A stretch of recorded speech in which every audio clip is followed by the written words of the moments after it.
This is Morning Juice. Sports, insight, and great storytelling. Starring Bobby Carpenter and Jeff Tito Thitoff. It's time to attack and dominate. Attack and dominate on this Wednesday. I'm Tito, Jeff Thitoff. To my left, the General Bobby Carpenter. Sitting across from us, leading us as always, Bodie Wells. Good morning, gentlemen. Good morning. Okay, you said good morning, gentlemen. I didn't know if you're talking to me, talking to Bodie. Both. You're hoping for like a salutation returning? Yeah, that's what I was looking for. Okay. How you doing today, Bob? I'm doing all right. How are you doing? I'm doing well. Is that okay? You're looking at me funny. You just have a hoodie on, which I do normally. Sometimes you have on a T-shirt with a vest. Right. So you have a hoodie and a jacket, which is kind of like a significant shift from your normal apparel. It's not my choice. I don't know what that means. You put the clothes on, didn't you? What are you, 4 years old? My wife insisted I take a coat and a hat and gloves today.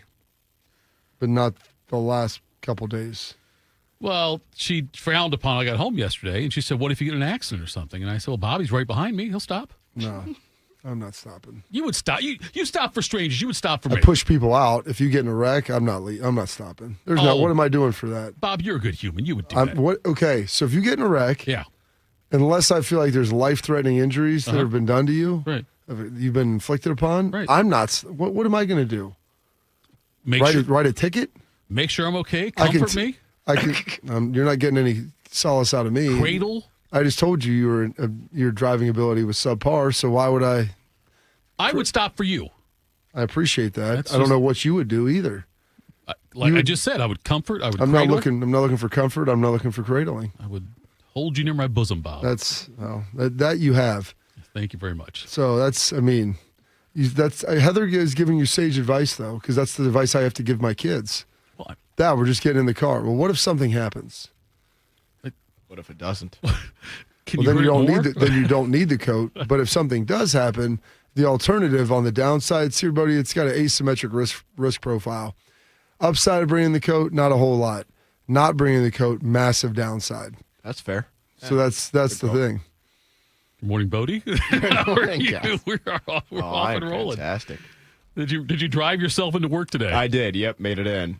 No longer being chauffeured around Columbus, unfortunately, but made it in. Roads were. Was that pretty nice? Did you start to enjoy that? I'm not gonna lie to you, Bob. I wouldn't hate it if it happened every day. Yeah. Call her up again. Hey, Mom. Let's make this more of a consistent deal. I've always kind of like Michael Scott. He's always wanted to wake up to the smell of fresh cracked bacon, but since he can't afford a butler. But I've always wanted someone to drive me to work, or Mom. But since I can't afford a driver, can that person be you? June 10th, be like, hey, it could snow tomorrow. Right, You never know. I'm a little tired. I just enjoy zoning out when I'm driving. When you're driving Play me on my in. phone, catch up from the night. Yeah, it was great. But made it in, and pretty much all fine, honestly. A couple lanes, I should say, that I'm glad I'm the only one out there. Right. Just because I can easily go into any lane I need to. But 95% of it's totally fine at this point, I'd say. Did you see the car wrecked on the way in? The car wrecked on Riverside. That's the there? other 5%. Yeah. That's all. Yeah. Yeah. So I'm looking at that person thinking, how did that happen to you? I know. I don't know. You crashed into a snowbank. You're the only one on the road.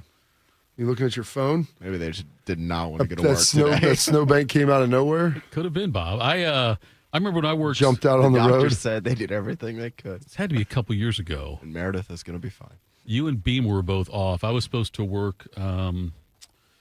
Who's our baseball guy? Jensen? Yeah, I was supposed to work. Jensen was supposed to work remotely, and I was going to be here with Shark. And Jensen said he couldn't do it. He was sick. We find out like about an hour before the show. And I'm driving in, and it's like one of those days where you can't see anything. And I don't know, much like the Michael Scott thing, I don't know if I hit a speed bump or what, which is a weird spot for a speed bump. I hit something, but I'm not sure what it was. So I waited to check the news. Michael, how are you on the scene so quickly? Right. So I remember that day. The Shark and I do the show by ourselves. We had a great time, though. 2 Flowers here on YouTube, the Fan app at HD3. You can download the show anytime and catch us from 10 a.m. to noon on 10 TV Plus. Austin Ward joins us at 7:25. Morning Juice sponsored by Riverside Bank in Dublin. Jackets are in Philly today tonight at 7:30. Probably. I don't know. Ohio State. That game's at home. Oh, it's at home? Oh, it's yeah. at home. Yeah, you're right. Yeah. OSU is at Wisconsin Saturday at 2. Cavs are at Charlotte tonight at 7, and number 11 OSU women host Wisconsin on Thursday. The Cavaliers host the LA Lakers tonight at 7. Why do I have this on here then? I don't know. Now, hang on. I don't know what that must have carried over. Okay. Other than that, though, I got it all right. Bob, sounds like it'll be easier today than most days to make me smarter. Time to get smarter. Morning Juice presents Today in History. Here's your professor, Bobby Carpenter. Okay, Bob. Oh, boy.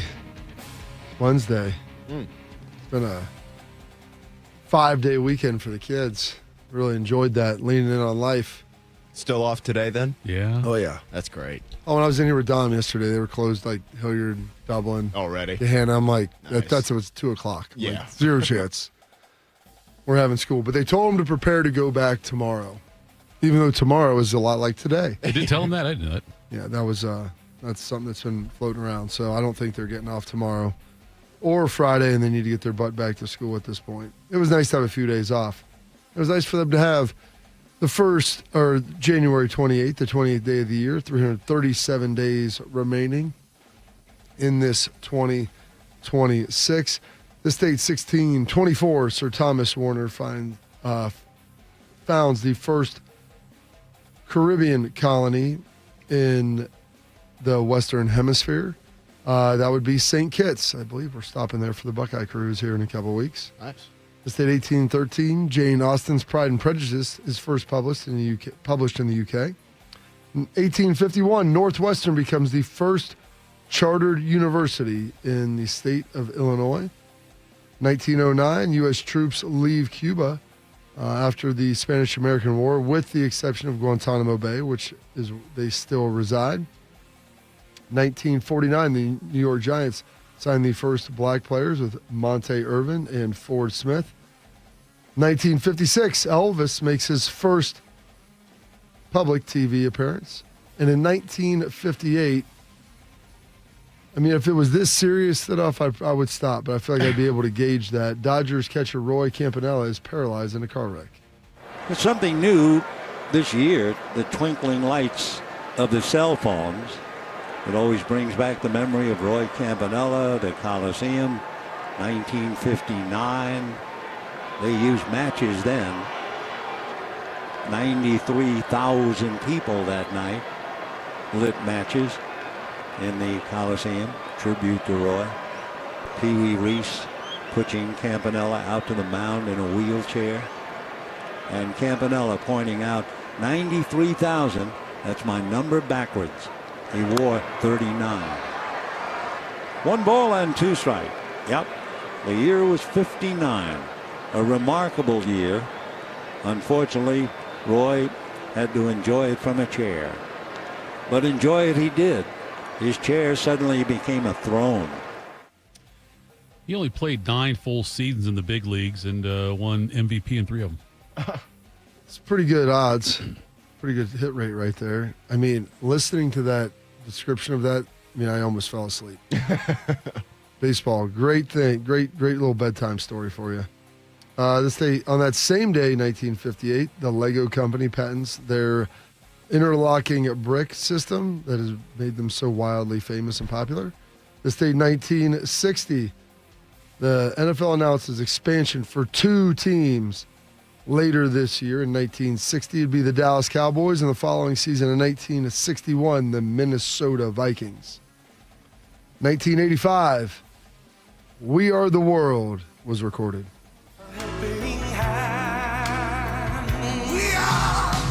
Oh, Bruce.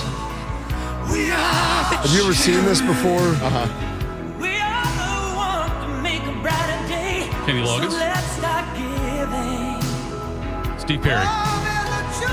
That's impressive that you know everybody in order. And that was, they even got Michael Jackson. Hi, it's Michael Jackson. They come in and do Neverland? it. Yeah. You mean Wonderland? Either way. This date, 1986. You know what happened on this date, 1986? This date, 1986, would that be the Challenger? There you go, the Challenger explosion. So the 25th Space Shuttle mission is now on the way after more delays than NASA cares to count. this morning that looked as though they were not going to be able to get off. Looks like a couple of the solid rocket boosters blew away from the side of the shuttle in an explosion. Flight controllers here looking very carefully at the situation. Obviously a major malfunction. We have no downlink. I remember I was home from school that day. I was sick that day. I remember watching that. And See, a lot of your stories when things are happening, Yeah, you seem to be sick somewhere, not doing what you should be doing. like, you're not supposed to go to school if you're sick. Yeah, but you seem to be sick a lot. Not that, just it happens to be key moments. If I ever call in sick to the fan, be ready for something big to happen. Key moments. I told Bodie it was a big deal back then. Like everybody would watch the space shuttles take off, and everybody getting around and watching it explode in the air. I mean, it was fairly significant and devastating. Yeah, well, it was the fact he had the school teacher on board, Krista McAuliffe. Yes. And then her parents right there. You see the reaction of her parents watching it live. Oh, yeah. The students in the class had a camera in on the students and stuff and all that. And like, yeah, it was. Doesn't seem like a great time. We're going to send a teacher to space. Or try to send a teacher to space. It was bad. Yeah. It's crazy to think that was 40 years ago. Oh, that's right. I had 54. I was 14. Yeah. Huh. Unbelievable. This date, 1990. Paula Abdul's "Forever Your Girl" begins her 10-week run at number one.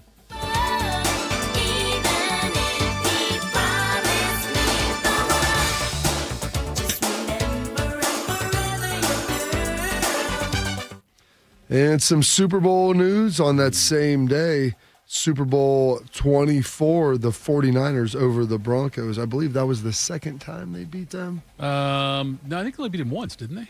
Who did they beat? I guess they beat the Bengals twice. Beat then? the Bengals twice. They beat the Dolphins. That's and then right. They beat Dolphins the Niners, first. or Okay. the Broncos. Yeah. That's right. I was thinking they beat the Broncos twice. Over the Broncos, 55-10 in New Orleans, with Montana bringing home the MVP. Montana rolls to the right. He's got 2 men of the formation out there. Can't find him. Comes back across the middle. Complete to Rice. Into the end zone. Touchdown 49ers. Montana rolls to his right. Throws to Brent Jones. Great catch. He's into the end zone. Touchdown 49ers. Brent Jones, who Jerry Rice says has the best hands on the team. Pump fake by Montana. Launches it for the end zone. Jerry Rice. Touchdown 49ers. Perfect pass to Jerry Rice. Montana drops back to throw. Looks over the field. Goes for the end zone. Jerry Rice. Touchdown. Going deep for Taylor. Another touchdown. 5 touchdowns. A new Super Bowl single game record. Joe Montana could very well be his 3rd Super Bowl MVP award. You know how many interceptions Joe Montana threw in his 4 Super Bowl victories? That would be 0. Pretty That's going to be impressive. my guess, yeah. Pretty impressive that he was able to get that done.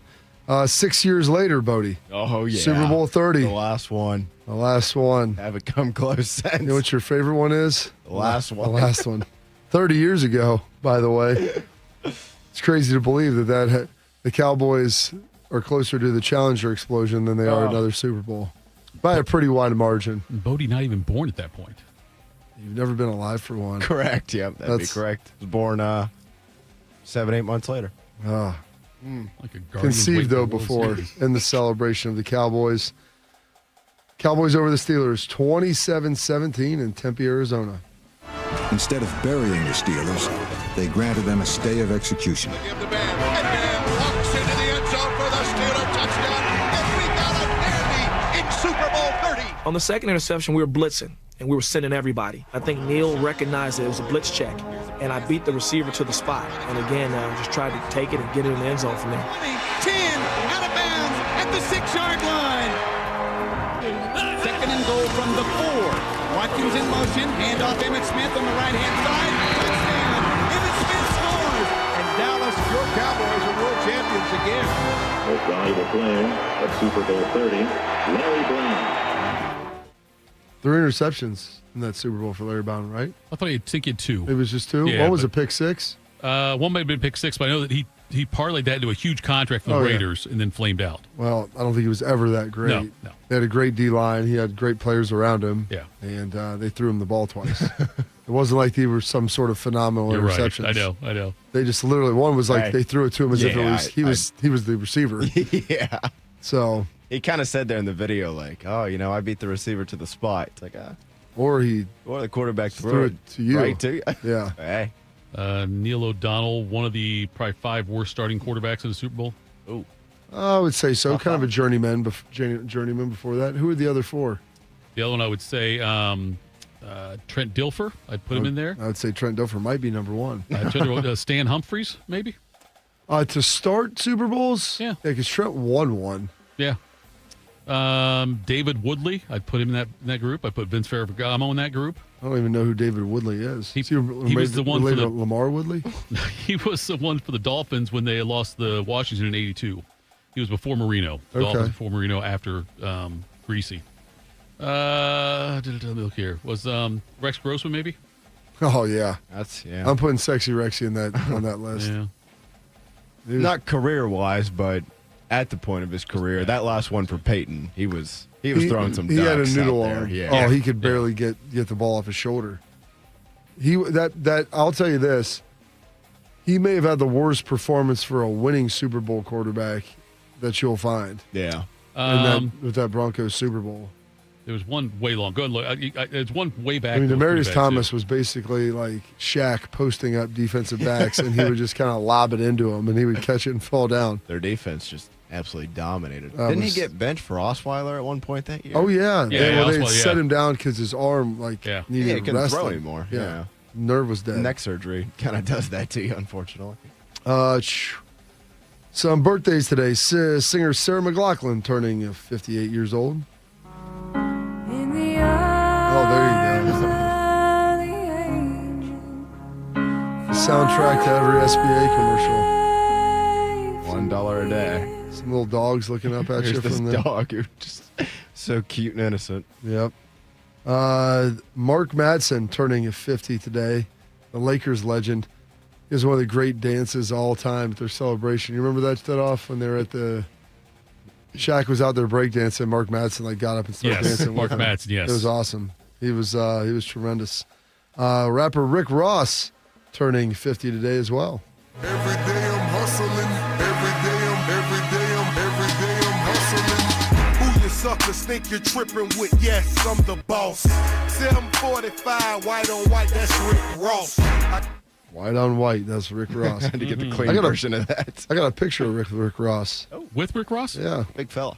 Well, actually not anymore, right? Yeah, he was a thick dude. Yeah. He was lifted. He was probably off the show. He might be.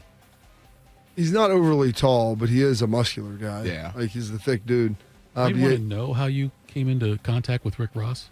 When I was working up at ESPN, he came through and Get Up one day, and everybody that came through. I got a picture of John McEnroe. It's like, hey, why not? Dana White got the UFC title belt on my waist. Oh, really? Oh, yeah. He have some strong sports opinions or just hanging out? He was just hanging out. Good dude. Okay. Really good dude. I really enjoyed him. So, yeah, Mr. Rick Ross coming through that day. Happy birthday, old Ricky. Dante Culpepper turning 49 years young. It's the opening game of the season for the Minnesota Vikings and the Dallas Cowboys. Everybody out. Culpepper throws short. Ontario Smith. He's got a wide open field, and he's racing for the goal line. Touchdown. Culpepper goes left to Marcus Robinson, and he took it away from Pete Hunter. Touchdown, Vikings. Culpepper throwing. Randy Moss. Touchdown. That's almost impossible to defend. Culpepper deep for Kelly Campbell. What a catch! Touchdown, Vikings! A spectacular catch by Kelly Campbell. 5 touchdown passes in the game for Dante Culpepper. Do you know who Ontario Smith is, Bodie? I'm glad you pulled that clip. No, I don't think so. He was a running back for the Minnesota Vikings. All right. He was arrested in May 16th or detained in 2005. This is as per the ESPN article. Eden Prairie, Missouri, or Minnesota. Minnesota Vikings running back Ontario Smith returned to the practice field Monday with a little fanfare and even less to say after an embarrassing run-in with airport officials was made public last week. The news broke on Wednesday that Smith was caught at the Twin Cities Airport on April 21st with an elaborate contraption designed to beat drug tests. A search of a bag Smith was carrying turned up several vials of dried urine and a device called, quote, the original Whizzinator, which includes a fake penis, bladder, and athletic supporter.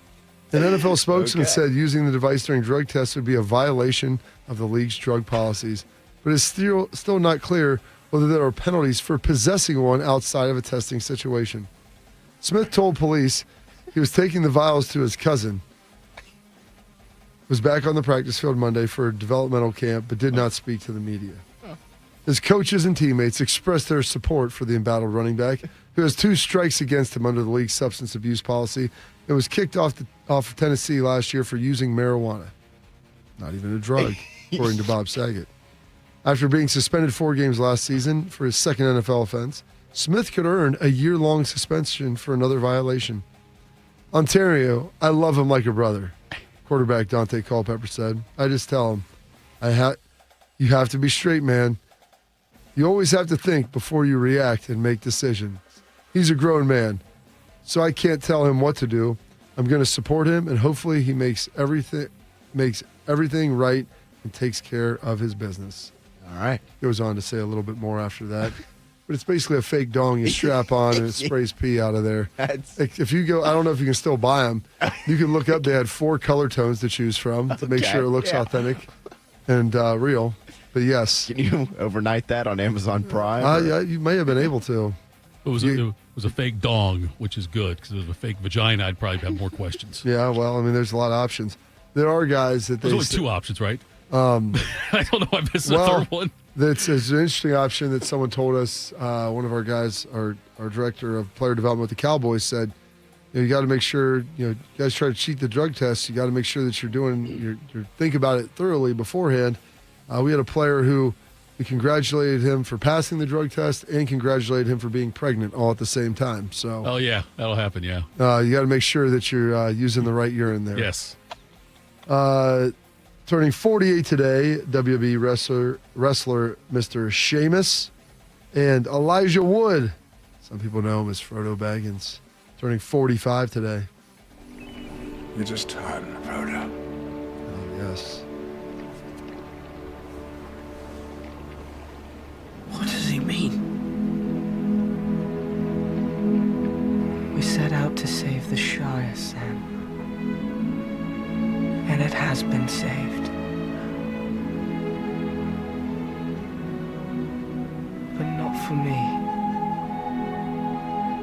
You don't mean that. You can't leave. Oh, poor Frodo. Going to the Undying Lands with the elves. The last pages are for you, Sam.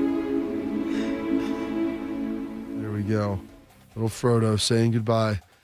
I always thought going to the Undying Lands meant he was not going to die with the elves, but after talking to John Simon, who is a wizard of Middle Earth, he told me that when mortals go there, it actually expedites their process of dying.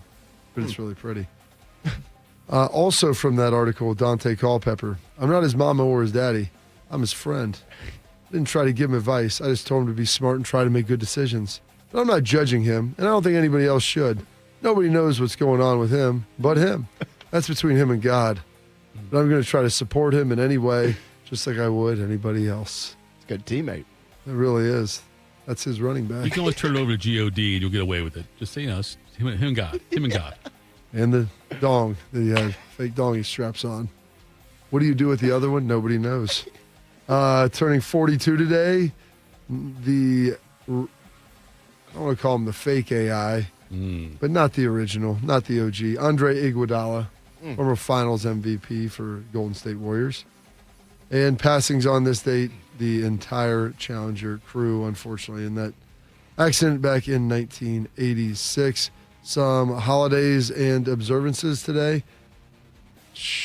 It is Daisy Day. It is International Lego Day, National Amy Day, Blueberry Pancake Day, Kazoo Day, National Pediatrician Day as well, and Rubber Ducky Day. And those, your historical events, your birthdays, your passings, your holidays, observances for this date, Wednesday, January 28th, the 28th day of the year, 337 days remaining in this 2026. Well done as always, General. I'm just glad that was Rubber Ducky and not the Rubber D thing we were talking about earlier. I was afraid you were going to go with that, maybe in honor of Ontario Smith.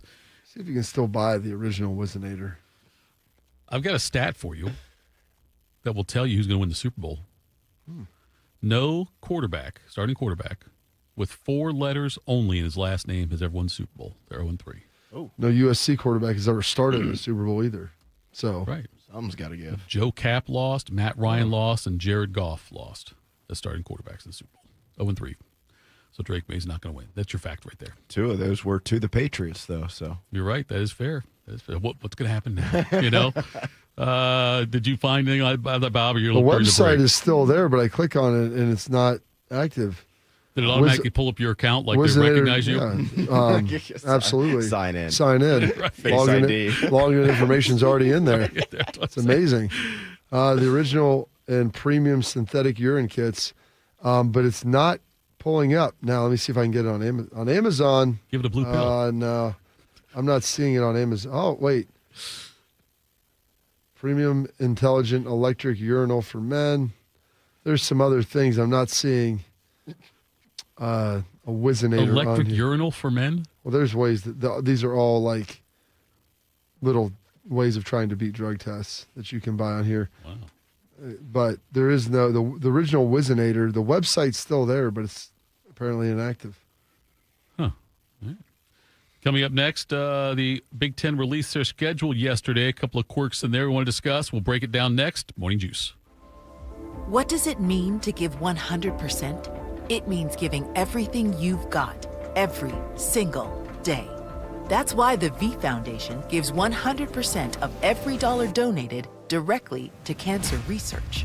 So no matter what you give, we give 100% for life-saving research victories, 100% to making new discoveries that lead to innovative treatments, 100% to groundbreaking cancer research that could one day save someone you love. We know cancer research is working.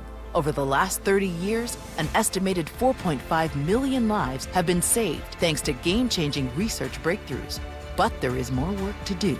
That's why the V Foundation gives 100% of every dollar donated directly to cancer research. We will always give 100% to accelerate victory over cancer. Don't give up. Don't ever give up. Donate today at v.org. Once there was a man who couldn't stand. A mom who couldn't wait. A scientific community that said it couldn't be done. And then you. And then I. And then we brought neuromuscular disease into screaming color with the Muscular Dystrophy Association. For 75 years, our voices have thundered through the halls of Congress. We've willed the impossible into existence. We've pushed the science, raised the funds, shifted the narrative, and transformed the reality of life with neuromuscular diseases. For 75 years, we've built communities together, established the field of neuromuscular medicine, and made it thrive. Call that a legacy. Call it impact. Call it momentum. Just call it ours. Because it's the generations of community heroes that give MDA the strength we have today. And until neuromuscular disease is a thing of the past, you couldn't stop us if you tried. Join us and celebrate 75 years of breakthroughs at MDA75.org. I always tell people I was the luckiest guy in the world. I wanted to be an Army man or a fireman, and I got to do both. As a firefighter, my job was about saving lives. I never thought one day I would be fighting for mine. After spending his career answering the call to save others, Ken was diagnosed with ALS. Now he's facing his biggest battle, for more time. For 70 years, Muscular Dystrophy Association has been answering the call to help people live longer and more independent lives. MDA means to me hope. MDA is leading the way for people living with ALS, muscular dystrophy, and other neuromuscular diseases by accelerating research, advancing care, and advocating to empower families like Ken's. I wouldn't be living as good of a life with ALS if it wasn't for MDA. MDA is helping people live stronger and love longer. Learn more at MDA.org. today. One man is national champion, NFL veteran, and local business leader. The other man is Tito. This is Morning Juice. Sponsored by Riverside Bank of Dublin. Here's Bobby and Tito. Bob, I know there's not many things you love more than mock drafts and schedule releases. Well, there is one thing. The original Wizinator. For $129.95, the kit includes the following. One Wizinator, refillable vinyl pouch with non-spill refill port. One Golden Shower synthetic urine sample. This is, as per the website, 4 heat pads. Will heat fluid up to a realistic body temp of 98.6 degrees. One syringe. 98.4 guy, but... And one instructional manual, and one pre-applied temperature strip. Oh, if they would have... They don't sell like, oh, here you go. Available colors. Here we go. We have white, we have tan, Latino, brown, and black. Got it all covered, sounds like. I mean, yeah. I mean, I just wish they would have put ethnicities on there. Like, why? Is Latino a color? Apparently, my wife's a Latino color, I would think. Wouldn't you? Would you call Latino color? I don't think Latino is a color. What, if you had to describe Latino color, wouldn't you say my wife? No.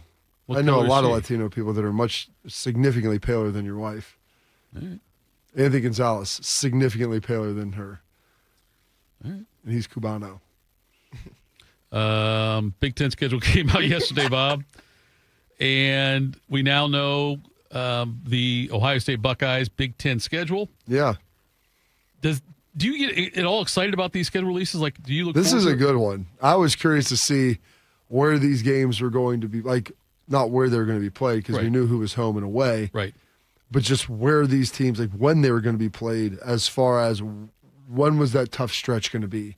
Because when you have Texas, which is in the non-con, and we knew that, but in the conference, you have Indiana, which they released last week, which never in a million years would I thought that the schedule release preview was going to include Ohio State and Indiana, unless it was like the Thursday night game to open the season back in 2017 or 18, whenever that was.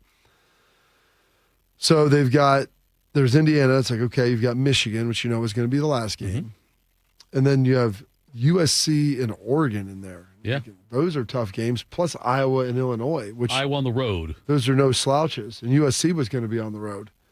And so they have a stretch there in the middle of the season where it's October 17th is at Indiana, bye week, at USC, home for Oregon. Yeah. It's a pretty bumpy 4 weeks. You know, you get a couple weeks in between, and then you got Michigan at the end. And we'll see. Northwestern here and at Nebraska before Michigan. Yeah, which at Nebraska, they might be fighting for their life at that point. So there's a lot there. I like the fact that Indiana, Michigan, and Ohio State all play each other this year. I don't know if they did last year. I couldn't tell you off the top of my head, but I like the fact at least those 3 teams are. And Indiana's got Ohio State and Michigan back-to-back. They've got Ohio State on the 17th and at Michigan on the 24th. They had Ohio State and Michigan back-to-back last year. That's why I couldn't remember if they did or not. But, yeah, I like the fact those 3 are playing each other at least.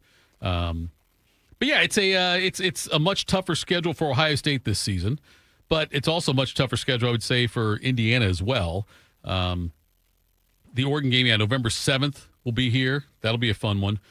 And like you said, Bob, you mentioned this last week. You do more Wizinator research? Yeah, because I'm clicking on the different colors now.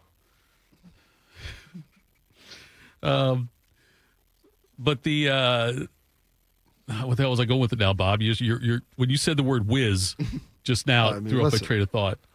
It's $129.95. I mean, it might be something good to have in a pinch. You know, just in case.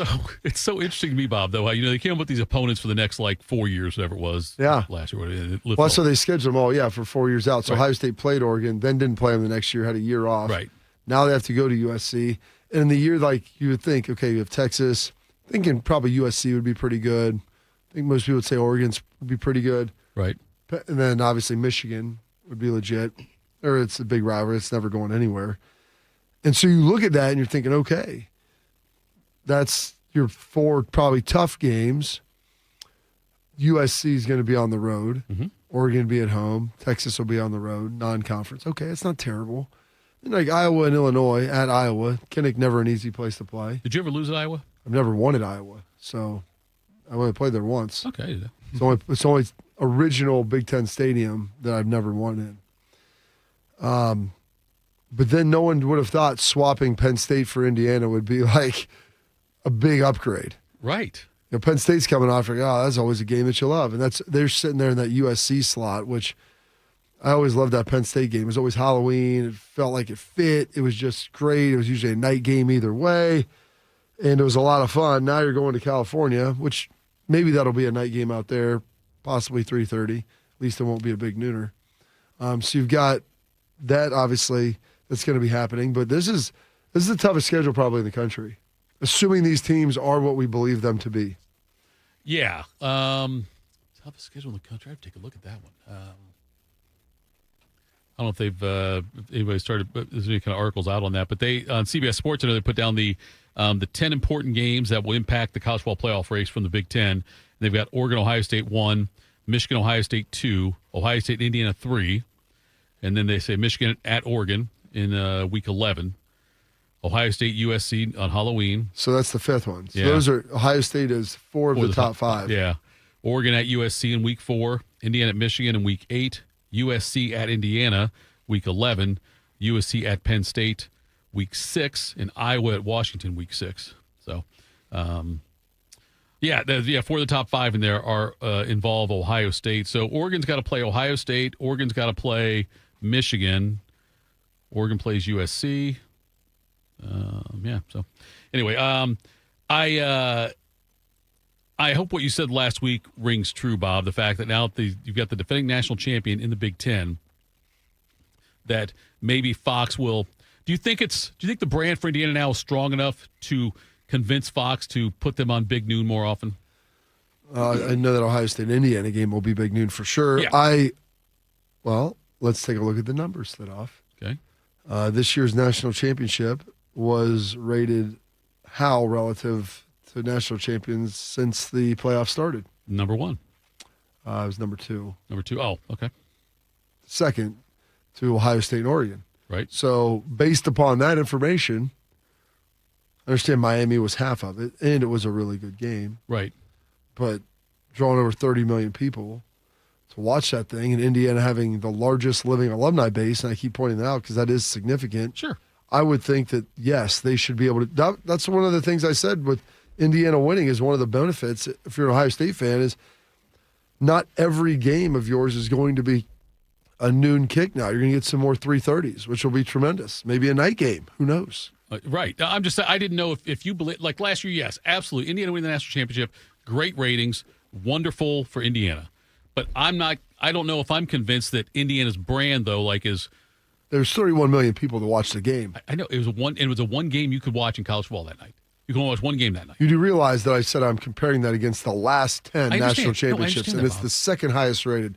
So unless there was other national games played on the national championship day, I would say that those are all fairly significant comps that would have similar viewing options, unless maybe there was like a rerun of MASH going on one time, or maybe the Seinfeld finale. I don't know. I believe it will impact it, yes. I'm just not sure how much it will impact. I think, yes, Ohio State, we kicked off a Big Noon at least once, I think, this year by an Indiana game. I just don't know if it's going to, if Indiana's kicked off Big Noon as if they live there. Well, they do live there pretty much. I'm saying, though, that I think that although Indiana's brand is growing for sure, as far as people wanting to watch Indiana, I still think Ohio State is a much bigger brand than Indiana, and that's why I think that Fox will still try to utilize nationally, sure. I'm not saying Ohio State's not playing any Big Noons. Right.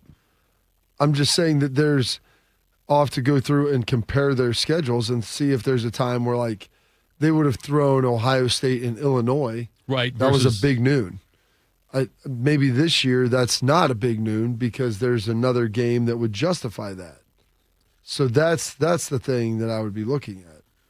I'm gonna take a look at something here while we're talking through this, because I know we'll get to quick hitters, but let me do this first. I can't look it up right now. I was going to try to see head-to-head Ohio State and Indiana games when there might be a chance where Ohio State would not be Big Noon and Indiana would get the Big Noon call, but that would require show research. That's over my pay grade. Let's do it at 7. What's that? We can do it at 7. We can do it at 7. We'll pull up the two schedules and. That's fine. We can. So let's play the schedule game, Tito. Let's play the schedule game. Ball State. Yeah. Win. Yeah, we'll do that. Coming up next, quick hitters, Morning Juice. Hey guys, 13-year NFL veteran and Super Bowl champion Jason McCourty here, and I'm the Innovation Ambassador at FAIR, Food Allergy and Research Education. I would say the most challenging thing as a parent of a kid who has a food allergy is probably the ignorance that I myself had in the beginning. I didn't know what anaphylactic shock was. I didn't know the dangers, let alone the things that she needed to be able to have a normal life. When you go to drop your kid off, and every single time in the beginning, we'd have to go through everything she was allergic to. Preparation is everything. And me, for playing football for 13 years, it was all throughout the course of the week. It's getting ready for game day. When you're on the field, you're playing for your fans. At home, you're playing for your family. My playbook, read labels, keep it allergy friendly, and have an epinephrine nasal spray as a backup plan. Because when my family's safe from food allergens, that's the real victory. Visit foodallergy.org to learn more. My mom is a veteran and she was injured in the line of duty. I hurt my leg in a training accident when she was only 2 years old. She had 7 different surgeries over the span of 9 years, and there were tons of complications. I couldn't be the mom my kids needed me to be. She missed so much. After my last surgery, I got an infection so bad I thought it was going to kill me. I told her she couldn't leave me yet. There was still so much she had to see. I hadn't even graduated. I'm doing much better now. I may have lost my leg, but I've gained so much. I'm an active part of my kids' lives. She can kick a mean soccer ball. DAV's been there for me and my family. Through thick and thin, they've had our back. Every year, DAV helps more than 1 million veterans like Sandy get the health and disability benefits they've earned, so they can achieve victories great and small. My victory is getting my life back. I got my joy back. We got our mom back, thanks to DAV. Support more victories for veterans. Go to DAV.org. While serving in Vietnam, a grenade took my ability to see. Today, I'm a sculptor. Now, my fingers are my eyes. I'm Michael Naranjo. As a veteran, I know the challenges of life can be great. In my art, turning a lump of clay into something beautiful, that is worth doing. Life is like that. We each must use what we can to make things better. DAV helps veterans like Michael get the benefits they've earned. They help more than 1 million veterans every year in life-changing ways. Now, I show others how they can create something with their own hands. I know it can do a lot of good. With support from DAV, more veterans can shape their lives into a thing of beauty. My victory is bringing beauty into the world. Michael Naranjo, may your victories inspire many more. Support more victories for veterans. Go to DAV.org. Tito invited the new Russian family who moved in down the street to watch Rocky IV. It did not go well. I must break you. This is Morning Juice. Morning Juice, Tito, Bobby, Bodie, and now these. Morning Juice presents Quick Hitters. All right, Bodie. All right, fellas, happy Wednesday. We'll start here with college football. My mic will stay down as I try to fade out the music. Quarterback Darian Mensah and the Duke Blue Devils have agreed for him to transfer to another school and actually play, not just transfer and hang out there. Duke officials had sued Mensah in Durham County Superior Court back on January 20th in an attempt to prevent him from transferring and enforce the multi-year NIL contract he signed with the school. A preliminary injunction hearing was scheduled for this week on Thursday, but then they reached an agreement and a settlement there. Bobby, good news for Miami, because that's where he's going to end up going. Maybe not such good news for the sport overall as a whole. I think it's bad news for the sport, because that's just saying, well, like Bigger and McCracken, you can buy your way out of anything. And that's kind of where they're at now. And Duke's getting compensated in this. They brought in another quarterback, I think, a couple weeks ago, or a week ago. A couple weeks, maybe. In anticipation this could potentially happen. But they don't have anybody to Mensah's talent. No. And so, yeah, you're getting paid, but there's no one in the portal that you can go and get at this point. And no one else can get in the portal. So Duke is definitely at a disadvantage. The ACC and Jim Phillips has sat on their hands. And instead of saying, no, you can't do this, they just sat there and let this play out in the courts. And then eventually I think Miami realized like they were going to get drawn into this. It was going to be a long legal battle. And, hey, we'll just pay you and then pay Mensah as well. And so it's going to be a pretty hefty price tag for Miami. But they're playing to win now, and apparently they've got the money to do it. Duke plays at Miami on November 14th, I believe, is what the article said also. So that'll be interesting to see that. But yeah, Bob, it's you're right. If you got more money, look, it's not like life, Bob. If you got enough money, you can get out of anything. Just about anything. Just about anything. Yes, just about anything, yeah. Epstein had a lot of money. I see. That's what OJ had a lot of money. Listen, from working with you, get out of it. That's my point. From working with you, I knew you'd say Epstein. Well, you're right. That's died fair. in prison. You're right. Yeah. OJ did go to prison, unrelated charges. He was not. He was found not guilty by a jury of his peers, Bob, about the murder thing. So 100% not guilty. 100% not guilty. That was his plea. Yes, 100% not guilty. Yeah, that's right. Yeah, right. Killer could be still out there, unfortunately, and OJ never had a chance to catch him. Some college basketball here, guys. There's a saying, Bodie, that says the ball don't lie. He's got arthritic knees. He can't run as fast. Also, he's dead. The second part might be more important than the first. The Alabama men's basketball program has been in the headlines as of late, and not necessarily for all the right reasons, as the Crimson Tide's addition of Charles Bediako has caused quite the uproar within the sport. People murdering each other last year, too. That was, I think, 2 years ago. Oh, yeah, fair point. My bad. Sorry. Turned it around, Bob. Turned it around, man. Brandon Miller's played pretty well for Charlotte. New culture. That pick. They nailed that one. Some background here in case you missed it. Bediako, who turns 24 years old in March, so he can almost rent a car. Played for Alabama in 2021 and 22 and the 2022-23 seasons. He left school early to enter the 2023 NBA draft. Just in case you're unaware of the calendar, that was almost 3 years ago now. He went undrafted, never played in an NBA game, but he spent the last 3 seasons playing for 3 different G League teams. Even just a couple weeks ago, he played in a G League game, but snip, snap, he rejoined the Tide. He was granted a 10-day temporary restraining order by a Tuscaloosa judge who definitely didn't have any sort of skin in the game on that one. And this past Saturday, Alabama did lose, but nevertheless, off the bench, Bediako scored 13 points, also had 3 rebounds, 2 blocks, and 2 steals in 25 minutes in that loss to the Tennessee Volunteers. Now for the story at hand as I bring it up here. Connor Eargood of the Detroit News, he took to Twitter that he's taking a stand. That really actually hurt my That's a pretty good pound right there, yeah. More than I meant to, but nevertheless, he's taking a stand. He took to Twitter and said, "I will not rank a team that has to circumvent the rules through a court order just to win," but they still lost. To me, that's a team admitting its own weaknesses. So Connor Eargood, an AP poll voter, but he will not rank the Alabama Crimson Tide, Tito. Is this just petty, or do you say, you know what, good for him? I think it's a look at me. I do.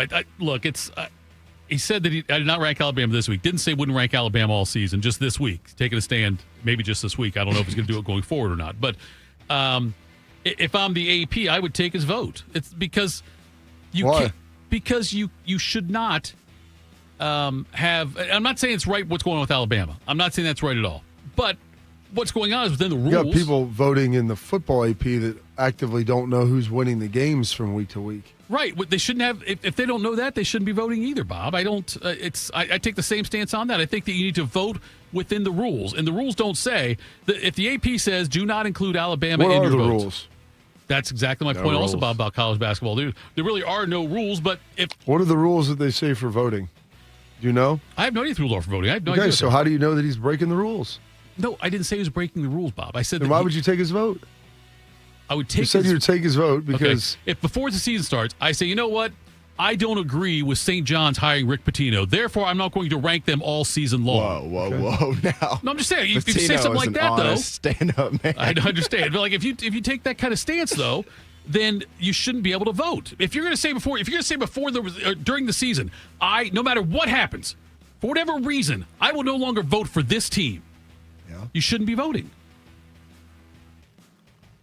I'm just trying to figure out why. Okay, let's say I tell you, I think that you want answers. I think that the Big Ten. I personally think the Big Ten is shady. I will not put any Big Ten team on my ballot this year. Okay. I shouldn't be voting then. It's up to the AP to take that from you then.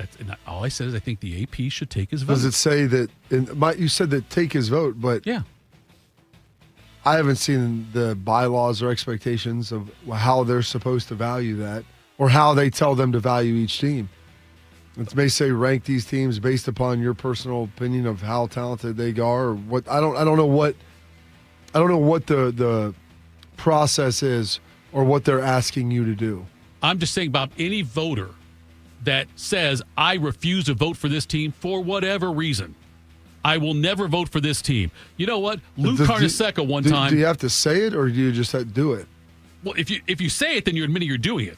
Well, what if you're doing it and it's obvious? Like, you're not ranking any Big Ten team. Right. Yeah. But if I don't think that they're in the top. It, I don't think they're top 25. So it's worse if you say it. Well, it draws attention to if you say it. If you say it like that, yes. That right there is a confession that he is not going to vote for Alabama. Yeah. He is prejudiced. Okay, I'm not saying prejudice in a bad way. It could be, but he's prejudiced against Alabama. I am not going to vote for Alabama. Now, if he doesn't vote for Alabama every week, no one draws attention to it. No one makes a big deal out of it. That's fine. But if you come out and say, you know what, I'm not voting for this team for this reason. I actually think that I actually find that admirable. That he came out and said it? Yeah. I would like the NCAA selection committee to be like, we're not putting you in. Not putting Alabama in. Yeah. Well, if they do that, and the AP says, you know what, don't vote for Alabama. They're not a legal team. Some people have to come out and start making stands on this. Like, hey, we're going to do this in court. So this is what's going to happen. What are they going to do then? Sue the selection committee for not getting in? They probably will. Yeah. We don't like your opinions. Right. Like I would appreciate if they would do that. I could think of a college football team who should sue those 13 committee members. There was a time, Bob, when teams would get on probation, when Florida and Oklahoma back in the early mid 80s and stuff. Yeah. They were not allowed to be on the AP poll. The AP said they're not eligible for this. Yes. Now, if the AP says Alabama's not eligible, that's one thing. But to come out and say, you know what, this is my personal opinion on that they're doing it the wrong way. Was there ever a time where players who played professionally were coming back and playing on college teams? No, but it's not against the rules right now, apparently. It is against the rules. Well, then why are these guys doing it? Because they got a stay issued by a judge in the state where they reside. Okay. That doesn't mean that it's not against the rules. That means that they're trying to say that the rules are unlawful. Okay. Difference. But the NCAA is not doing anything about it.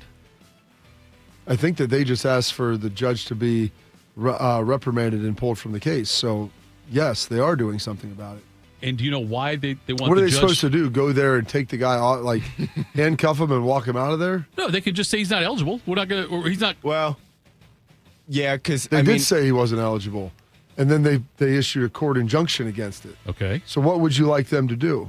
I guess the NCAA, I mean, they actually, it's not like the college football playoff, right? Yeah. The NCAA holds March Madness. Yes. Right. Yeah. So they could say, like I said, the selection committee for the NCAA could come out and say, you are not going to make the tournament if you keep playing this guy. Okay, so they want the judge removed.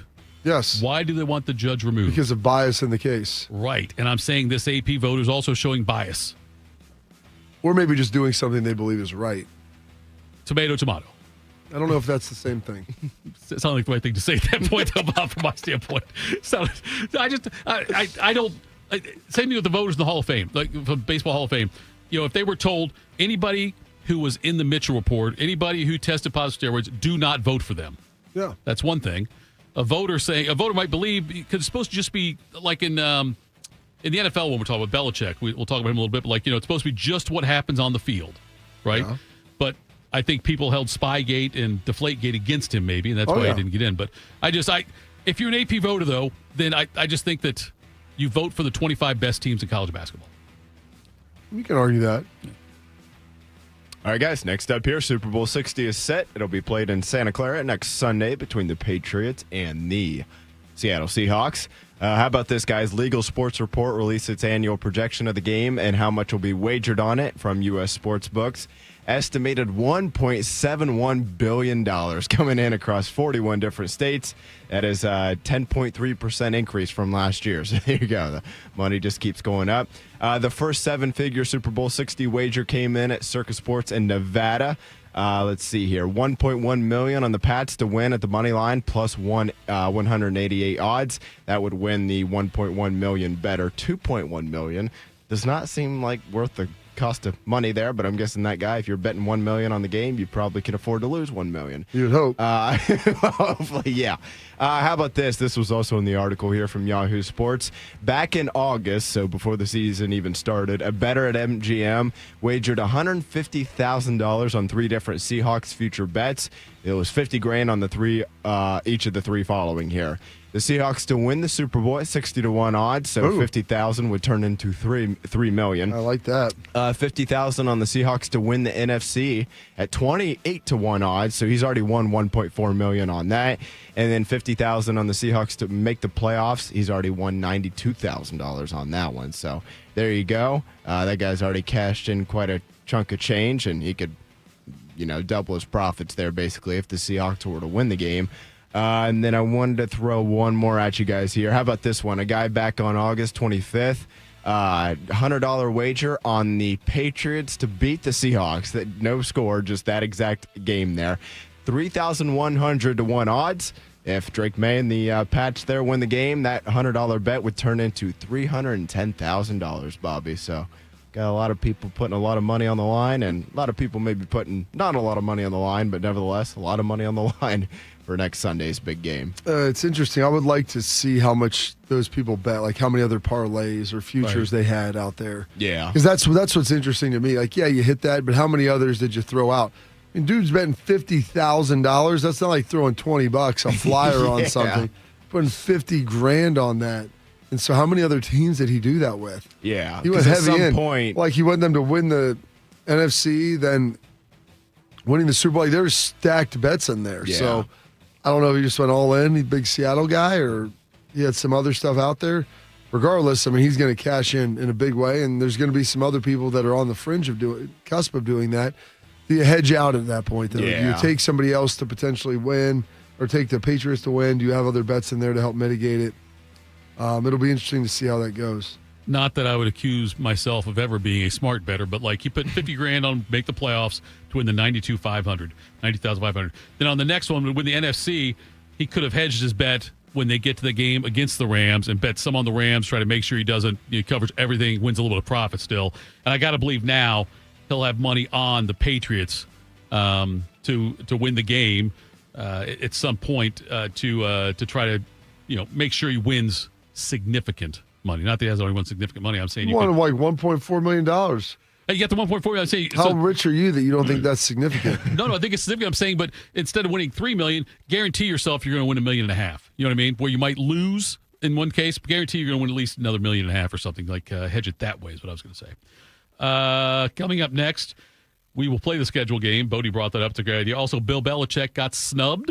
Question mark. We'll do that next. Morning Juice. Hey, it's Bobby Carpenter. You don't want to start the new year off hurting. You don't want to start off the new year getting surgery. You don't want to start off the new year dealing with trying to plan something out into the future. What you want to do is get healthy. So what you want to do is go to my friends over at QC Kinetics. Dr. Tesner and his team, the medical pros at QC Kinetics right here in Columbus, they can deliver regenerative treatments that actually help your body repair the areas that are causing you pain. Those achy knees, hips, back, shoulders, whatever it is, they can help you get ready. So instead of those invasive operations, it's going to sideline you all of the early year. Go check out our friends at QC Kinetics and see if they can help you today. Imagine moving better, being stronger, planning your year, doing what actually you want to do. So don't wait. Call 380-208-4544. That's 380-208-4544. They have offices located in Dublin and Gahanna, and they're ready there for your free consultation. So go check them out today. Bobby Carpenter here with the Riverside Bank of Dublin Sports Money Report. Every business starts somewhere, selling a product out of the back of your car or maybe in your garage, doing the packing and shipping yourself. And every great team starts grinding in the preseason, but with hard work, smart plays, and the right coaching, you can make it all the way. Here's Chuck Moore, CEO, and Travis Sanders, president of Riverside Bank of Dublin, on how they help local businesses go the distance. At Riverside Bank of Dublin, our business lending team helps you take that next step. With equipment loans, real estate financing, and working capital, it helps you hit for power, not just for average. Thanks, Travis, because in business, just like sports, the right support turns rookies into all-stars. It can mean the difference between what might have been and a championship team.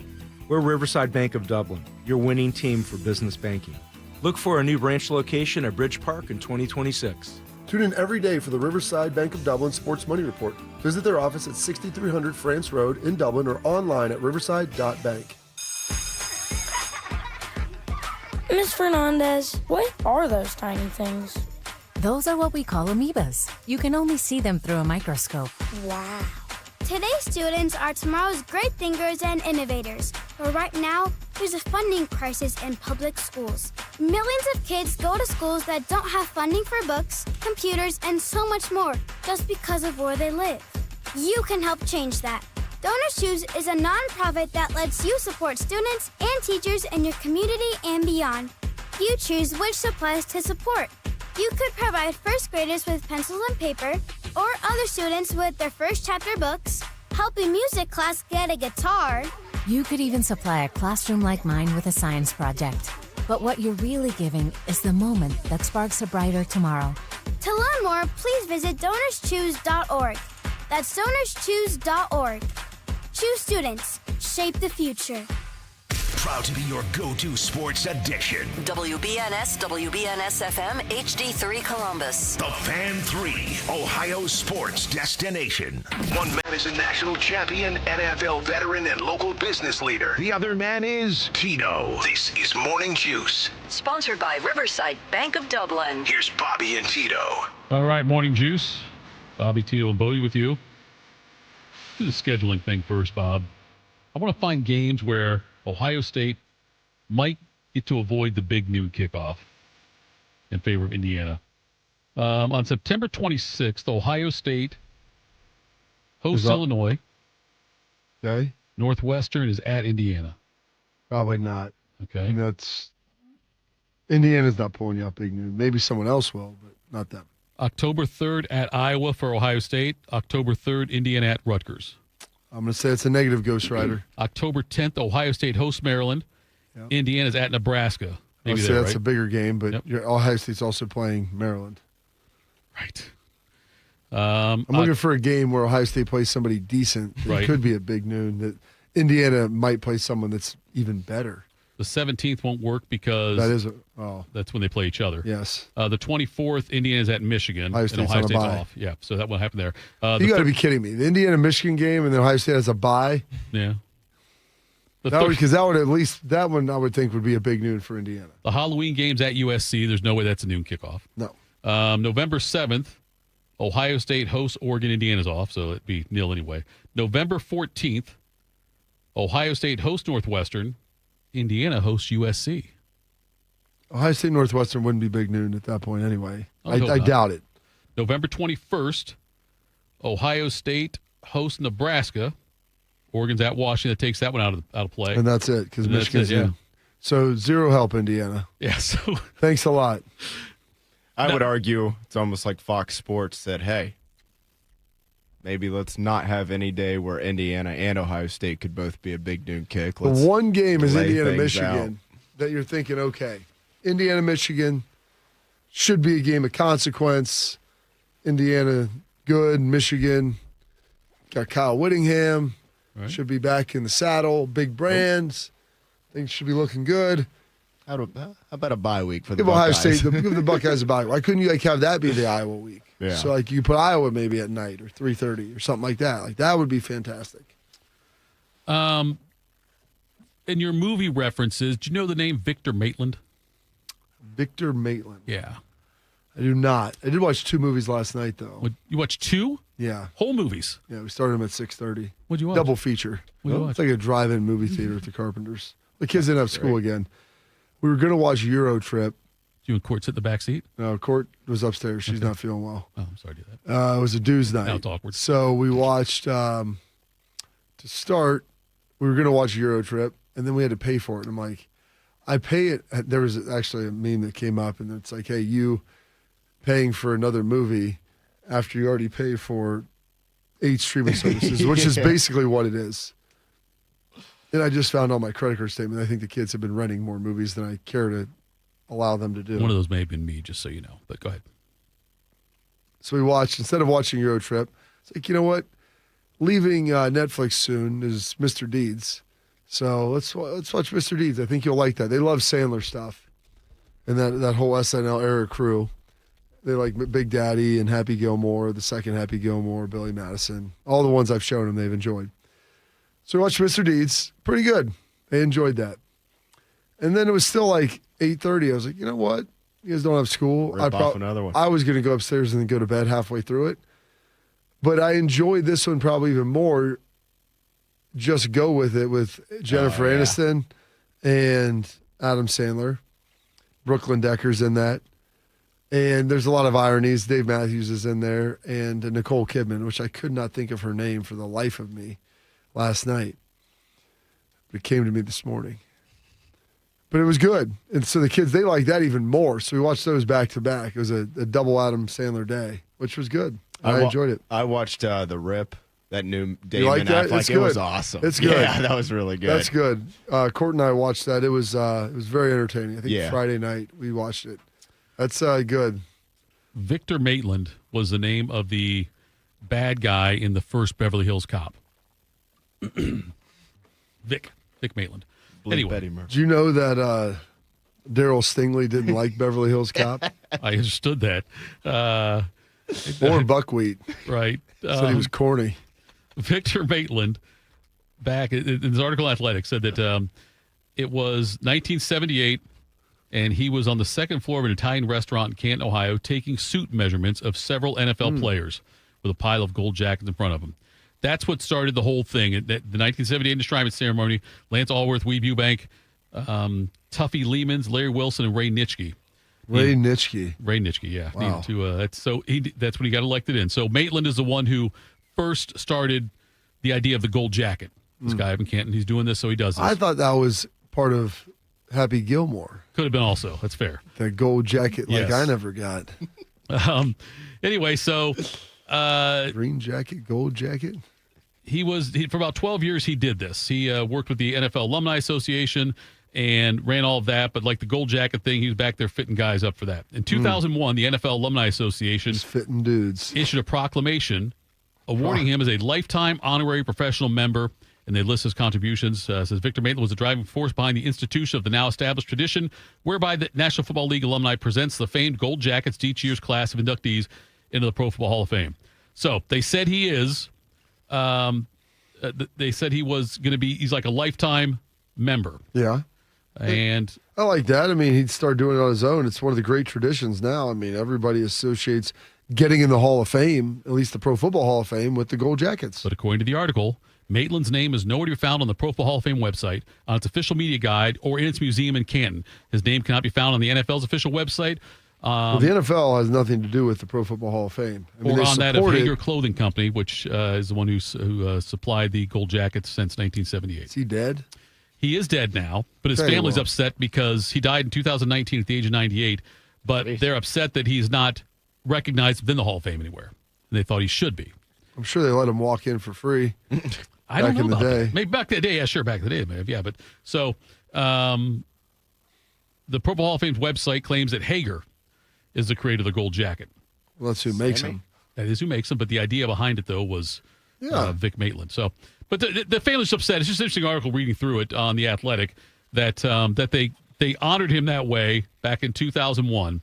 And when they said a lifetime honorary professional member for the NFL Alumni Association, and that the family's just upset that I just found this article. I've never heard about that story before. I just seen him back there in the second floor of an Italian restaurant measuring up Ray Nitschke for a gold jacket. Then the poor guy doesn't even get his due. What do you think they should put him like on the butt? Maybe he should inspired by on the inside. They could do that. They just put something in the Hall of Fame, like a plaque or something in the Hall of Fame, about the idea of the gold jacket, and have a little, I don't want to say like a display, but you could have a display there. Yeah, put a gold jacket in glass and just have a little thing on there like that plaque just said about it. He's the one who inspired it and all of that. So anyway, the family's upset. Someone else is probably upset is Bill Belichick. Speaking of the Hall of Fame, this is utterly ridiculous. Okay. And a lot of people have come out and said it's ridiculous. Yep. Sources, it's on ESPN.com, sources who spoke with Belichick described him as puzzled and disappointed by his inability to secure support from at least 80% of the Hall committee members. Supposedly, Belichick asked associates 6 Super Bowl rings isn't enough? ? 6 as a head coach, 2 more as an assistant. Right. I mean, so went to like 37 Super Bowls. What do you think? Second all-time winningest coach. Is it just because his people don't? I think there's people that don't like him. He's never been the most forthcoming with the press. I'm not saying it's wrong, but he's a good in Cincinnati. No, that's fine. Yeah. You know what? You're allowed to do that when you're a winner. When he resigned just as Ricky Bobby. When he resigned as HC of the NYJ. People love winners. Look at Don Shula. And then Deflategate. Look at that Asian guy who ate all the hot dogs. Wait, you're talking about him resigning from the Jets? Well, yeah. How was that part of any of this? I'm just saying I don't think that was a great PR look for him. He never applied for the job. They just made him the head coach. Right. It was written in the contract, I think, for Parcells that Belichick be the next one. So, Bob, I'm not saying he was wrong to do it. I'm not saying that he made a mistake in doing it. I'm just saying it was a bad PR look for him. For writing on a napkin, I resigned as HC of the NYJ. What's his EJ? So, anyway. I don't know. You can't afford it that off. Bob, do you think that was a bad look PR-wise for him? The way the Jets thing went down? Not as bad. Not terrible. But in the scheme of things that people are holding against him, I would say that's like 8th. Okay. By the way, when Deeds inherits his great-uncle's fortune, they own the New York Jets. Oh. He was a Pats fan, though. When Peter King, who was a voter for 32 years, he's now retired from voting, when he was told Belichick isn't a first ballot Hall of Famer, he said, holy, and then he dropped a word that starts with F. I'm very, very surprised. A lot of things happen in that room that are unexpected, and of course, this is a big surprise to me. It's terrible is what it is. It's ridiculous. And now I've heard, so I've tried to figure out, so the way it works is that he's not part of like the player pool, so it's like no players are getting voted, but he's part of like the former coaches, executives, like contributors to the game. And I think there's like a senior pool in there. I'm not sure exactly how all that goes down, but they can only, there's 50 people that vote, and you have to get 40 votes. You have to be in the top 3, I guess, of 40 people's votes, and everyone can vote for 3. So there's however many votes are out there, 50 times 3, I think is what I saw. So, 150 votes. You have to secure 40 of those in some way. And people get moved off the list, and maybe you want people that you waited for last year. And there's a lot of horse trading that goes on. Every team, all 32 teams have a beat writer for them that cover the game. And then there's 18 national people, a couple of those people being former coaches or executives that work in the media. Tony Dungy being one, and Bill Polian, I think, being another. And what I had heard is that Bill Polian lobby, and so like what people do is like, hey, vote for my guy this year, I'll take care of your guy when he comes up next year. So it's old school backroom cigar smoke lounge, like horse trading stuff. And from what was reported, they said that Bill Polian was one of the people that championed he should have to wait a year for Spygate, which is kind of bullcrap. Like I'm not sitting here saying that Bill Belichick is a saint by any stretch. But if he's not a first ballot Hall of Famer, I don't know who is.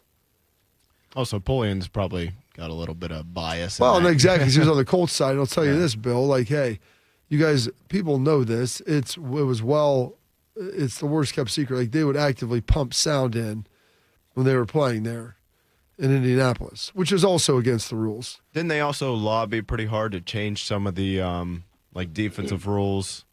Am I right on that? Where it's like jamming receivers, touch your and stuff receivers like down that. the field, of what you can do and how you can play defense. Look, if you go to the league and lobby to make a rule change and it happens, that's not like cheating per se, but Oh yeah, it's just everybody's serving their own selfish interests. Yeah, there's no loyalty among thieves, and I just have a problem that you're telling me that the fact that he's not on all 50 of the ballots as one of their 3 people is gross. Like that, his accomplishments are just so overwhelming. You know what the good news is? Yes, that's what I'm saying. It's him, and then the next closest is 4. Like he's 2 ahead of everybody else. And by the way, he won 2 more as a defensive coordinator. Yeah, like he's a hell of a football coach. Yeah, he had Tom Brady, but like, show me a head coach that Jimmy Johnson. It's like those two. It's not like he took this Browns team and went and won a Super Bowl. Like every coach that's won, they had great players. Well, no doubt, because you have to have great players to win a Super Bowl. That's how it works. Yeah. It's interesting, Bob, you mentioned that Polian was doing that because Polian So in the same ESPN article here, he said he denied telling fellow voters that Belichick should serve a 1-year penance for Spygate, but he said he heard his fellow voters float that idea. Yeah, but he so here's the he thing. didn't agree or disagree with the proposal. Okay, and so now, I didn't agree or disagree. What does that mean? If people ask you, does that matter? I'm abstaining? So is this an issue? Like you're just going to bite your... No, people want to know. They go to him, and I do respect the voters for that. Right. I'm going to ask one of the guys who's actually a football guy in the room, who was on the other side of that. Right. I think Tony Dungy's a voter. I can't imagine Tony holding that against him. I don't know. We'll have to see. Hopefully this comes out. It's all backroom stuff, so all of it's going to be... They should televise it. Well, 100%. Yeah. The NFL televises everything. Exactly. So, the Hall of Fame is like in need of some cash and some different... Dude, televise this, the voting process. It should be made public. And some of the stuff I think does come out, but I would love to see the deliberations of how it goes. The other funny part of it. So, Funny ha-ha? No, I don't think ha-ha. But Polian, though, is a big fan of Robert Kraft. And he said he spoke up on his behalf during the Robert deliberations. Kraft has a chance to go in. Yes. Also, I believe they changed the rules this year, where you don't have to wait 5 years as a coach anymore. You can go in the year after you're done. Right. I think that's true, yes. Polian, though, said he voted for Kraft. Okay? He was asked if he voted for Belichick. And he said he's not 100% certain he voted for Belichick. What the hell does that mean? He said he was 95% sure he voted for the coach. And then Polian afterwards. That is trash. Says, I was People shocked. ask me on my Heisman votes. You get 3 votes. Right. Like 1, 2, 3. I don't remember. I'm not asking like what the answer was of the fill in the blank section of your history test in 6th grade. You just did this. And Polian said afterwards, I was shocked to learn Bill didn't get in. He deserves to be in the Hall of Fame. Bill Polian, I feel like he might be trying to play both sides of this right here. Yeah. Publicly, he wants to come off looking like someone that, Bill's great, and I don't hold this against him. Where I think in the back room, he's a little bit of Tom Petty back there. Oh, and if he is close with Kraft, right? There's some bias involved in there too. Oh, sure. I mean, the end of the Pats dynasty, 4 or 5 years ago now. Kidding me? They're still in the Pats dynasty. That's true. They just had a 5-year hiatus. Yeah, I saw some dude. I think he was at the Broncos game, or maybe he was at like the welcoming back party, and he was a Pats fan, and he was holding up a sign that said the good old days are back. I'm like, dude, that was like 4 years ago. But anyway, but yeah, it's not like their run with Brady, Belichick, and Kraft. They didn't all exactly end on good terms there. I think they've probably slowly but surely smoothed over. Have they? Maybe not. I don't know. I mean, Belichick reportedly wasn't allowing Patriot scouts into that's true. North Carolina. So maybe I should take that back. But yeah, I mean, if you're buddies with Kraft and you were probably one of 2 or 3 at most of New England's main rivals throughout their run there. Right. The one that probably prohibited you from winning a couple more Super Bowls. Yeah. Yeah. Interesting side note here. It just came out that Polian said side nugget he didn't vote for Belichick because of Alabama's basketball team cheating. Coming up next, I wish you would have had like what would have been great is if you had had like a full political answer. Like I forget who it was. One of them. Say one of them. I don't know. It doesn't matter. I did not vote for Bill Belichick. Well, I voted for it before I voted against it, and stuff like that. What the hell does that even mean? I had a ballot with 4 on it and another ballot with against on it. That's all I'm going to tell you. Voted for Bill, but before I voted against him. They should just come out straight, get a camera out there, and like Survivor. Yeah. Just everybody writes down a name, you right. hold it up there. Yep. If you want to drop it in there, that's right. Yeah. Think about how much money they'd make off that. Oh, yes. 100 million people watch the draft every year. It's not all about money with the NFL, but you should know that by now. But it's content. That would be showing if they did like a Hard Knock style. Oh, yeah. Drafting. People would watch. No question. Be huge. Yeah. Huge numbers. Especially if you dump that thing out, sometime now when after the Super Bowl when nobody, there's nothing else on. Yes. You throw on a random Sunday in April. Right before that combine gets underway in Indianapolis. Let's do it. Coming up next, Austin Ward joins us, Morning Juice. I slept in a lot of different rooms, different beds, but none of them really felt like mine. I spent 14 years in foster care, mostly in group homes. And I never had much stuff because I always had to be ready to move. Why get things if you just have to let them go? There are more than 100,000 children in foster care waiting to be adopted. The Dave Thomas Foundation for Adoption is working to help find them a forever family and a permanent home of their own. Now I have my own room with walls that tell my story. I love hanging out in here. I play dress up with my sisters and I sing and make videos. But the best part, knowing I'll always have a place to go and a family that loves and supports me.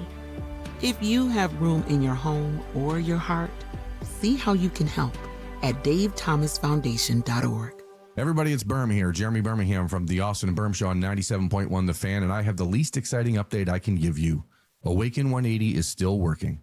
That is actually fairly inconvenient because I don't have anything dramatic to complain about. I'm 5 weeks in, I'm down over 30 pounds, and there hasn't been a single plot twist. There hasn't been a stall. There's no mystery week where everything stops making sense. I simply follow the plan, I eat what I'm supposed to eat, and the scale does what it's designed to do too. Weight loss usually feels like a guessing game where you're constantly waiting for the other shoe to drop, but Awaken 180 doesn't. There's structure, there's coaching, and there's zero need for motivational speeches in the mirror. I'm not negotiating with myself. I'm not starting over every Monday. I'm moving forward, enjoying the ride, feeling a whole lot better, and watching years of bad habits quietly get undone. Do what we all did and make your own 180 with Awaken 180. Go online at awaken180weightloss.com, 844-346-1800. Awaken180weightloss.com. You served behind the desk. You served in combat. You did 4 years and got out. You were drafted. You gave 20 years. You gave exactly what your country needed. And so did you. When you raised your hand and swore an oath to your country, when you put your name on a dotted line, you became part of only 1% of Americans who did the same. You are a veteran. You are a veteran. You are a veteran. Because no matter when, where, or how you served, you made a sacrifice for your country, and you deserve support.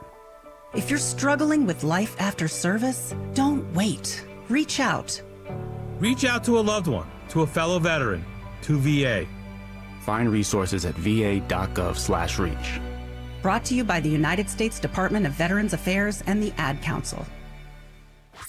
Attack and dominate. You're locked into Morning Juice. Sponsored by Riverside Bank of Dublin. Here's Bobby and Tito.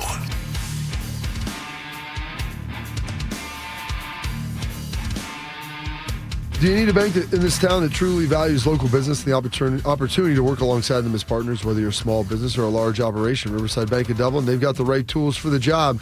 Riverside Bank of Dublin has the experience of working right here in Central Ohio. They understand the business climate in our area. They're going to help you reach your goals. So whether you need an SBA loan to get your business off the ground, a line of credit to keep your business running smoothly, or equipment financing to get your business up to scale, Riverside Bank will tailor a solution that fits your needs. Visit them at riverside.bank or stop in to get to know them at 6300 France Road. Riverside Bank of Dublin, member FDIC, equal housing lender. Now it's time for our Hall of Famer. A guy who considers himself the mayor of Laramie, Wyoming, who holds the shuffleboard record at the Ranger, and most impressive, the commissioner of the Central Ohio Two-Man Scramble League. Here's Austin Ward. Snow. This guy will tell you about freaking snow from Wyoming. He's Austin Ward, one half of The Beat with Jeremy Birmingham. The podcast you can find all over the place, including on 10 TV Plus. Good morning, my friend. I'm curious, what does a day for you look like right now?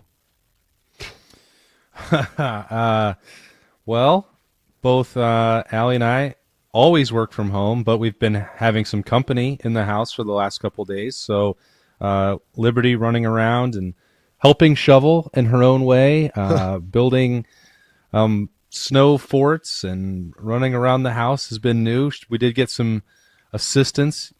I finally got out of the house yesterday. The plows got to our neighborhood late last night, but as Bobby knows, I did show up to a fun casual joint for the live show on Tuesday. That was the first time we'd been out of the house since I saw you on Saturday morning, Tito.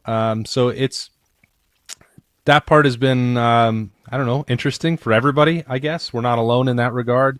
School canceled today, again, for us in Dublin. Oh, yeah.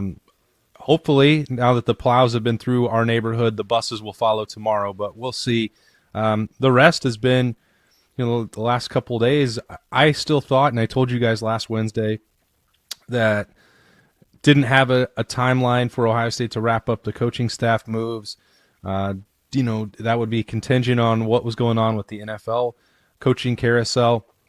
Maybe that would go all the way up to the Super Bowl, and that there would still be, some uncertainty and a lot of things to be, breaking down for Ohio State on that regard. But they got that done with Arthur Smith on Saturday.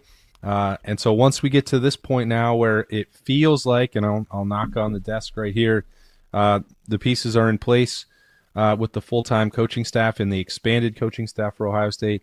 The portal is closed. The NFL draft decisions have been made.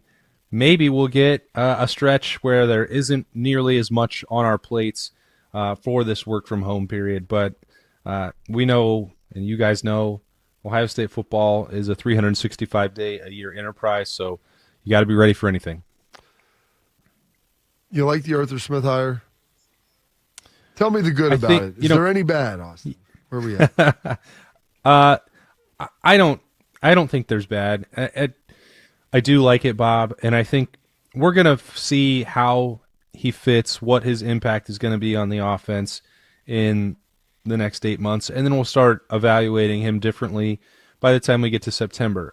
All we can really do right now with any sort of confidence is say, was the process good, and did it fit the profile that Ryan Day wanted? And I don't see how there's any way not to answer that in the affirmative. When you are landing a former NFL head coach, when you are hiring someone who has been an offensive coordinator and a successful one at the highest level of football that is played in the world, you're checking a lot of those boxes. If we narrow it down more and the things that Ryan Day needed to enhance and improve based off of last year, I think we'd have to start with some of the consistency on the highest level of the offensive line and maybe the creativity of the run game. Some things that probably weren't quite to the standard of the national champions for the Buckeyes the year before. So I think Arthur Smith, from the outside looking in, he checked every single one of those boxes. I haven't got to meet him yet. I'm looking forward to hearing what an Art Smith press conference at Ohio State looks like, sounds like, what he believes his role is going to be, how he wants to attack it, why going to the college game was so appealing to him. And it's not because I'm skeptical about that, but that's just the next phase of this process for us, the way that it works. So everything up till now, it's not like the NFL where you're getting daily updates on who is interviewed and who is every single candidate that is being pursued. It works very differently for college coaching hires. So that also ties in with Ryan Day. What in your mind we can speculate from the outside what made Arthur Smith the right choice, but also what made him think that he could get him to come to college, and how did the Matt Patricia experience play into this coaching cycle with the caliber of coaches that you were pursuing? So, all those are questions I think for this next step, and we will certainly, the Matt Patricia hire got a higher grade every single day throughout 2025. I think you're starting from a pretty good spot for Arthur Smith, probably even elevated from what at least I personally thought about Matt Patricia last February. Austin Moore joins us here on Morning Juice. Austin, the Big Ten schedule, we knew the Ohio State opponents, just didn't know which order they would go out in for all the Big Ten for that matter. I'm curious how much I said I'm curious again. Bobby, you got to start zapping me when I say I'm curious. That's why I call you Whiskers. Do you? How much time do you spend analyzing the schedule, and do you have any takes from that schedule? I analyzed it a good amount because there were a couple different versions that were proposed that were going to be in the final vote for Ohio State, and I was curious, Tito, which one was going to get across the line, and for selfish reasons for me to be able to book travel out for 2026 and get ready and maybe get hotel rooms before they were all grabbed up by the fans. I know that the fans wanted to know and plan their seasons, and they had to wait an unusually long time, so I wanted it for them. I wanted to be able to drop some clues where I could.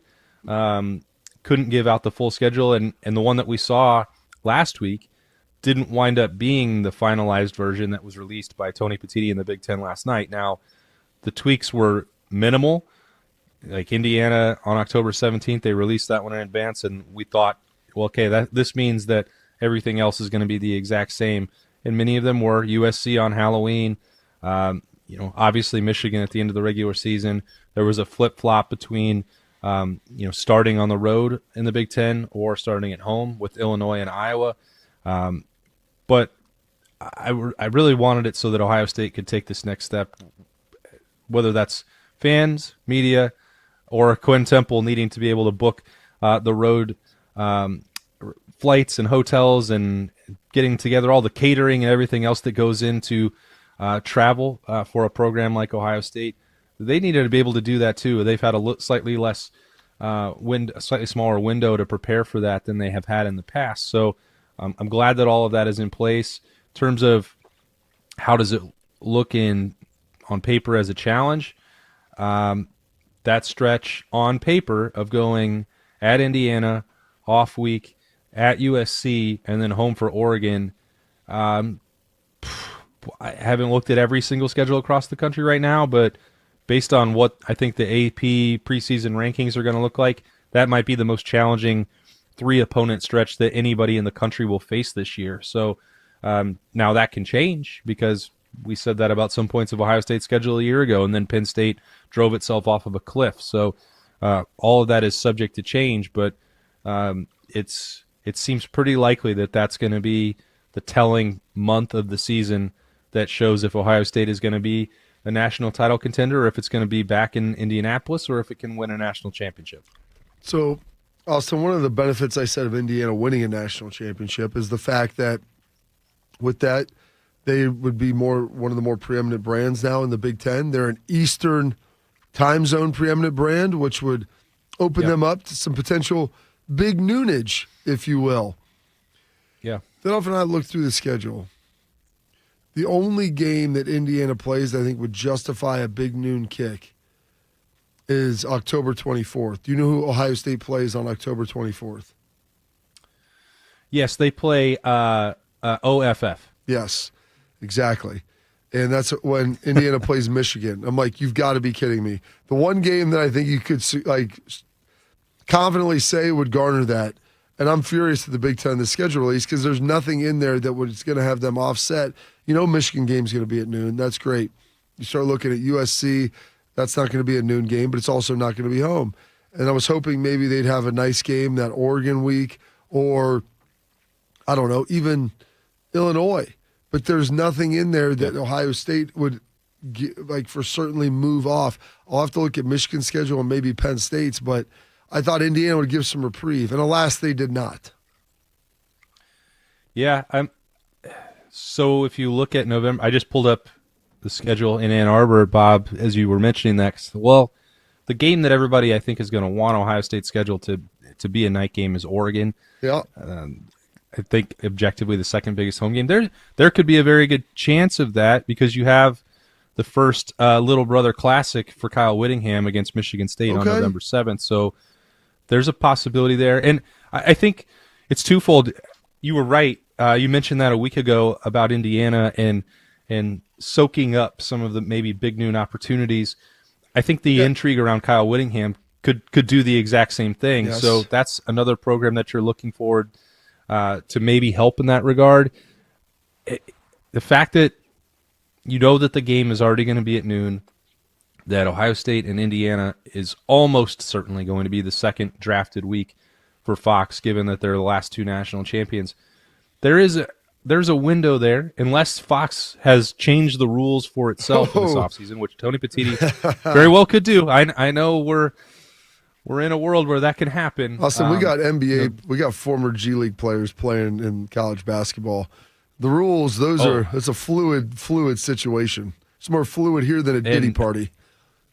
You're not lying about anything, Bob. And considering the way that they control, Tony Petitti and the Big Ten and Fox control the television inventory, quote unquote, they can certainly make that up as they go. Although there are some contracts in place and hundreds of millions of dollars at stake, so it might be slightly more challenging to get through those changes. But the point is, by the time they get to May and the weekly draft to plan out who has the order of selections, by the time we get to the regular season, the Foxes controlled the top 3. And in the past, you could just say, well, it's going to be the 3 best games for Ohio State are definitely going to be selected because they're the most powerful draw in the Big Ten. Now, that part won't change. Ohio State is still going to get the best television ratings.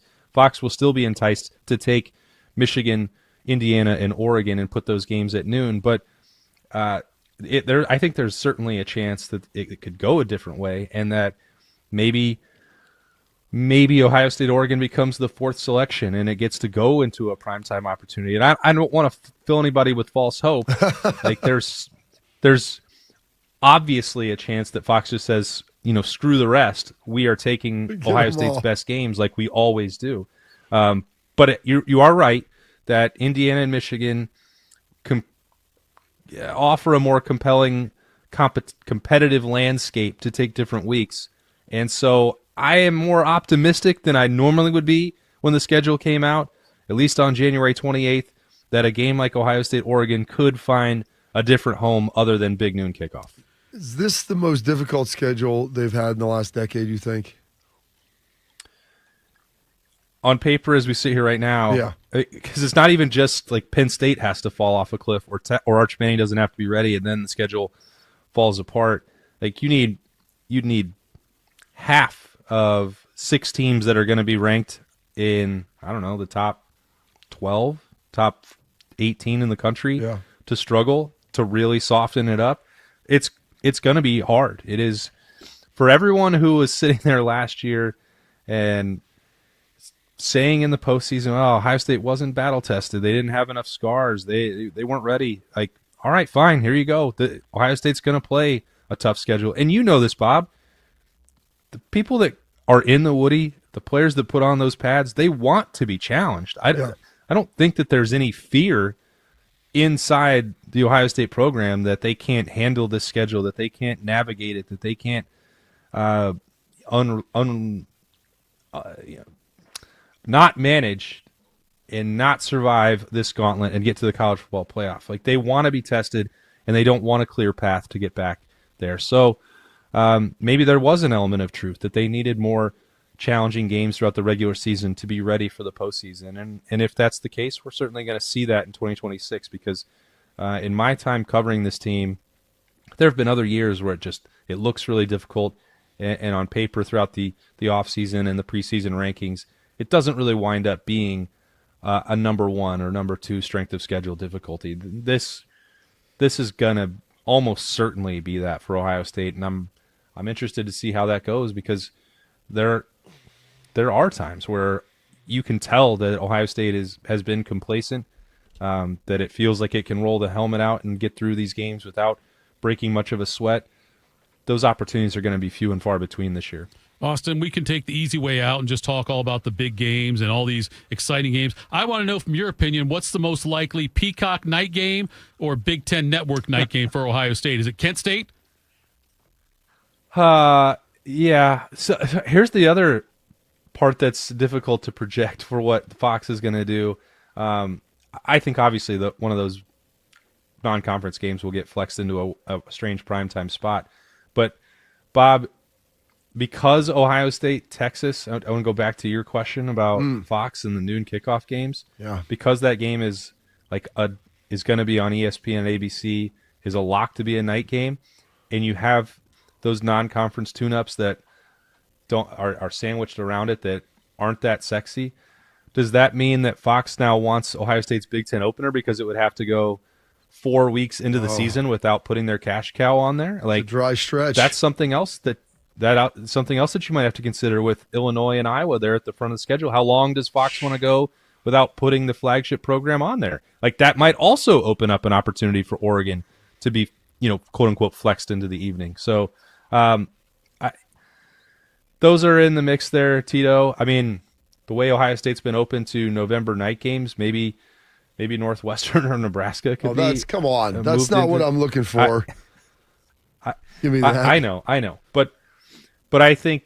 Don't tell me you're taking me to dinner at 8:00 on a Friday or Saturday night, and then we go to McDonald's. Better yet, McDowell's. I promise you. Here, you have my word, Bob. Tito, too. Bodie, all of you.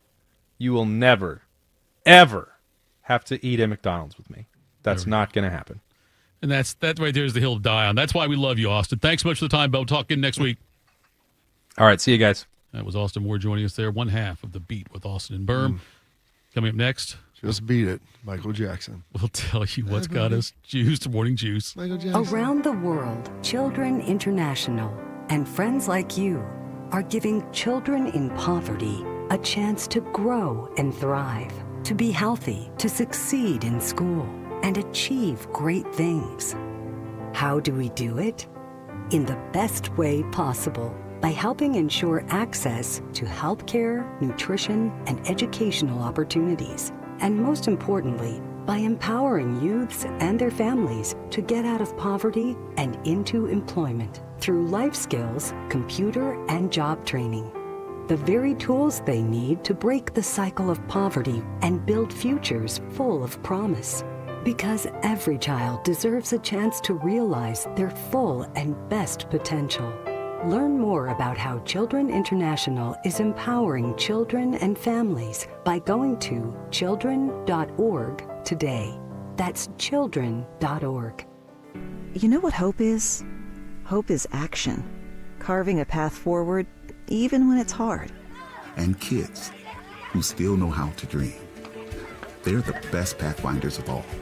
So at Child Fund, hope means helping millions of children living in poverty worldwide to grow up healthy, educated, skilled, and so all those good things can come true for them, safe.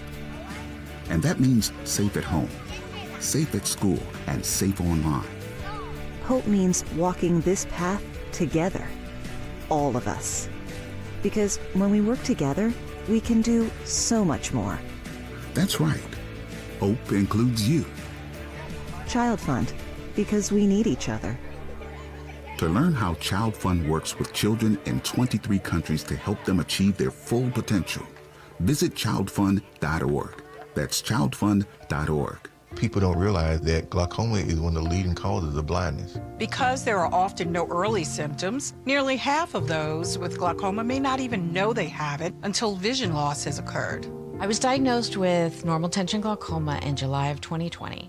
And what we found out at that point was I had already lost 40% of my sight. And you think it only affects people that are, 75 or older, retired, grandparents, and that's not the reality of it. I didn't think at all glaucoma was going to affect me because I didn't know of anyone that had glaucoma, no one in my family. When you have glaucoma, you can't get back that sight that you lost. And so early detection and treatment is vitally, vitally important.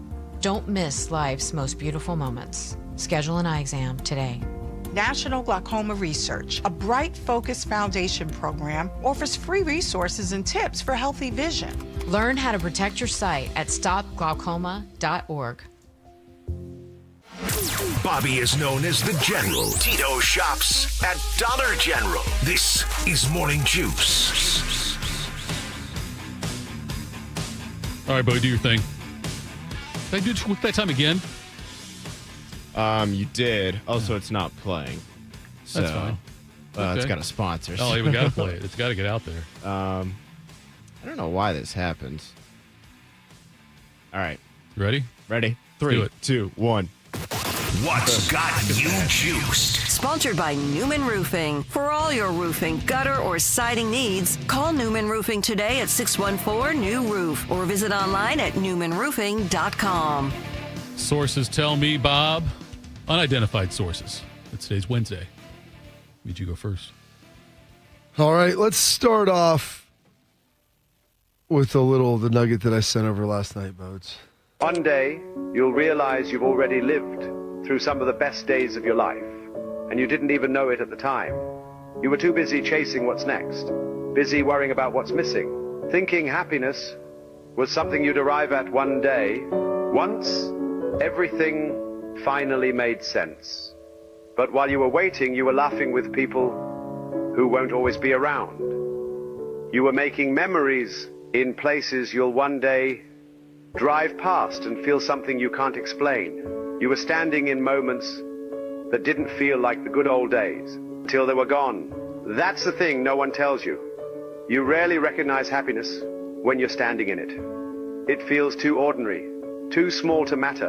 Until it becomes a memory you'd give anything to experience again. But right now, you're still in it. You still have the people, the moments, the chances, the ordinary days you'll one day call some of your favorite. So stop waiting for life to start. You're already living it. There we go. Do you ever wish someone told you you were in the good old days? Or you realized before you actually left them? And it's funny that came up today, and just enjoying life. And that's why I was thinking about that last night when I was sitting there watching those Adam Sandler movies with my 3 sons. And, my oldest son's a sophomore, and he'll be on his way out of the house in a couple of years. So hopefully I prepared him to be able to tackle the world moving forward. I got a 6th grader and a 3rd grader, and they were loving it, laughing, and enjoying it all. And I was like, I don't know how many more of these I will have with my kids while they still are under my roof. And, that's something that is, it's a sobering thought. And that's why I love getting back with my parents, but and hanging out with them and watching some shows, watching the news, watching games, and just having conversations with them about everything. It's pretty awesome. But, I'm an adult now, and rarely do I get a chance to do that with all my brothers, and to see that, have my 3 boys there. And unfortunately, my daughter was having a sleepover, but I think she would have enjoyed them too. But it was a good time, and I'm ready for him to go back to school. But it was nice having a little extended winter break there for 3 days. Well, they were running around and enjoying some stuff outside, enjoying the cold and the snow, which will still be here for probably the next week or change. But it was a good time nonetheless. What's Slay's got to say, Bodie? Right there. Poof, David Copperfield. There's your plan, Big Ten. No need to thank me. I did it in 2 hours. All you need is a whiteboard, a pair of scissors, a monster, and a brain. That's it. That's all you need. I don't know how many people it took to put the Big Ten schedule together, but all they needed was Slags and a whiteboard. Yeah. And some monsters. Yeah. Need a lot of stimulants. What has me juiced today, guys? First off, what has me most juiced is looking on the opposite side of this computer and seeing Bob wear a Reebok 2006 NFL Draft Combine sweatshirt. Yeah, this thing looks fantastic. It doesn't usually come out all that much, but it's pretty warm. Yeah. And it's pretty big, so it's fairly comfortable. And so, you know what?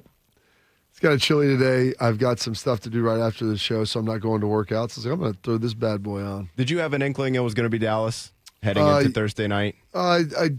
Well, it was Saturday. Yeah, it was just. Oh, was it? Yeah, it was just Saturday. Yeah, Okay. they used to do Saturday and Sunday. They switched it about 10 years ago. Yeah, it was noon to 8 o'clock or something on Saturday, wasn't it usually? Well, that's my year was the year they changed it because it went to 9:30. So they started cutting down. When you traded a pick, you got a full 15 fresh minutes. Yeah. So there would be They've gotten better about there would be some picks that would take a half an hour. Like you Yeah. traded for the guy, traded the pick. How do you not know who you want to take?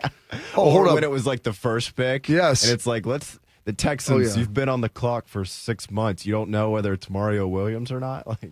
So my year, I think it went till 9:30. Yeah. But I did have an idea. There was kind of 5 teams, Dallas being probably the second team that I thought it could realistically be after Miami. That was it's 16, and then there was New England, and then the Jets' second pick towards the end of the first round. So those are kind of the 4 spots. Cleveland was a little in play, but they were taken pretty high.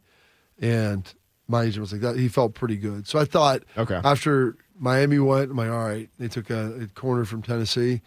It's like, okay, that's when you start kind of getting nervous when you feel the teams you know. So there was I had a good inkling that was going to that could have been the case, but you never know. Yeah, and I feel like sometimes, and I wonder, this might happen in the NBA a little bit more than the NFL, but every now and again you'll see a guy drafted and sometimes pretty high. And it'll be I never even talked to that team, and which always it's crazy. Dante Whitner got drafted by the Bills, and he goes, "I never met with him one time." Yeah, and I'm sure ninth. Sometimes it works out, and sometimes it doesn't. I don't know how much plays into that, but nevertheless. Did AJ call and taunt you? I got picked. How about you? I don't think that's how it goes. What also has me juice, guys, mentioned it earlier, watch The Rip on Netflix with Affleck and Ben Affleck and Matt Damon. Now, look, you put either one of those guys in a movie, I'm going to watch. You put them both in a movie, and I'm definitely going to watch. It was really good. Little under 2 hours. Like the little twist at the end? Like, I mean, you're trying to figure out. I thought it was perfect. The way they kind of, first off, you're 2 seconds into the movie, and it's like, boom, here you go, man. Like, this huge thing happens that pulls you in immediately. It moves quick. It's only about 2 hours. Had some, like, town vibes a little bit, too. Yes, and if you like the town, you'd love this. It's a crime thriller, so if you like that sort of vibe, which I think most people probably would enjoy it, it has you on the edge of your seat the entire movie trying to figure out, like, who's clean and who's dirty throughout it. And it's strong ending, good twist that I don't know that I didn't or did not see it coming, but I didn't know until I knew. So it was a really enjoyable watch there, and that had me juiced there. And Wednesday, Tito, halfway through, technically more than halfway through now, this Snowmageddon week. Bob, you'll be happy to hear this. Not many things I say will make you happy, but I think this will make you happy. Okay. I left for work in plenty of time this morning. It's good. Got caught behind a slow driver. It's probably aggravating. Wasn't ideal. I did the whole swerve over a little bit to the right, like move over to say, hey, look, I couldn't quite get over because the guy was kind of hogging like some D-bag yesterday. I was kind of hogging both lanes, but he was going pretty slow. And so I started to panic a little bit, like, I think I've got enough time. I've got to hit this one light, and then I'm home free. And I got it. And but, yeah, I was behind that guy, and Thanks. I did have to run through the red light slightly. At least you weren't the guy who buried his car in the snowbank this morning. That's very true. I saw it drive by, and I'm like, his bumper was jacked up. He must have hit it going pretty fast. Yeah, it must have gone pretty good there. Yeah. But so I thought you would you get a chuckle out of the fact that I had to endure a cautious driver, as you did yesterday, a safe, cautious driver like you had to deal with yesterday. Listen, safe and cautious. I mean, just get there. What am I juiced about today, kids? Yes, home from school again. Don't think I'd be juiced or not, but we did find we got Artie to go out to a basketball clinic yesterday from noon to 1:30, and he's going to do it again today. Really? Yeah. Over there at TNBA. Oh, nice. Oliver's place out there. Oliver McGlade's got a place out there. It's great. They great teaching, and I love watching go through the drills. I didn't get to watch yesterday. Heather went, but they are very. It's constant movement for these kids, which is good. There's no sitting around getting bored, watching other kids shoot shots. Mouse on a wheel. You are constantly moving. That's good. I'm excited that Artie's excited about it, like that he wants to go and get better.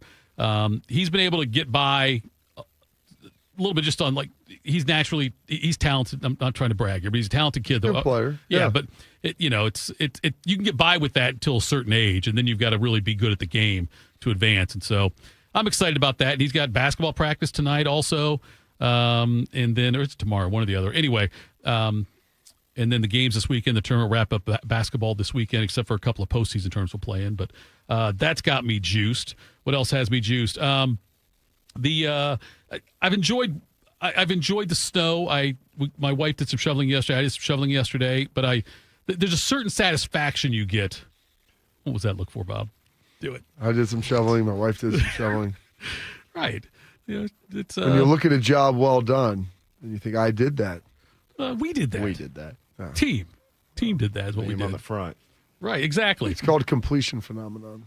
Completion phenomenon. Also, I did reach out to Ruzioni, haven't her back yet. I'd love to get him on the show here. That'd be fun.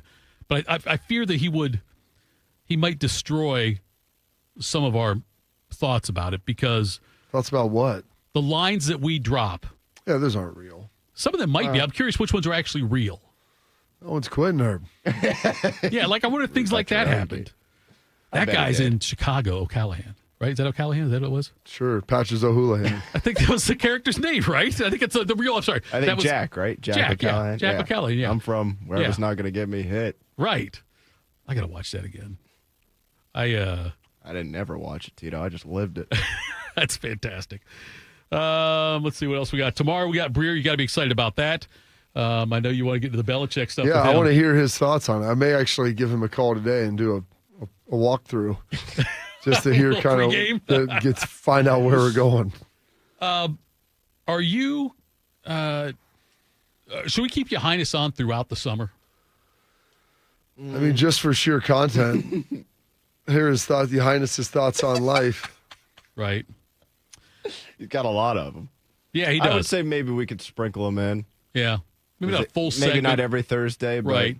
every. I don't think we. I mean, sure we could look if we just let him go. We could go fill 20 minutes. I'm sure, whatever, 17 minutes. Yeah, but it might be better what's served best for the show. Yeah, might be better served. I doing would it. say maybe have him on for what's got you juiced.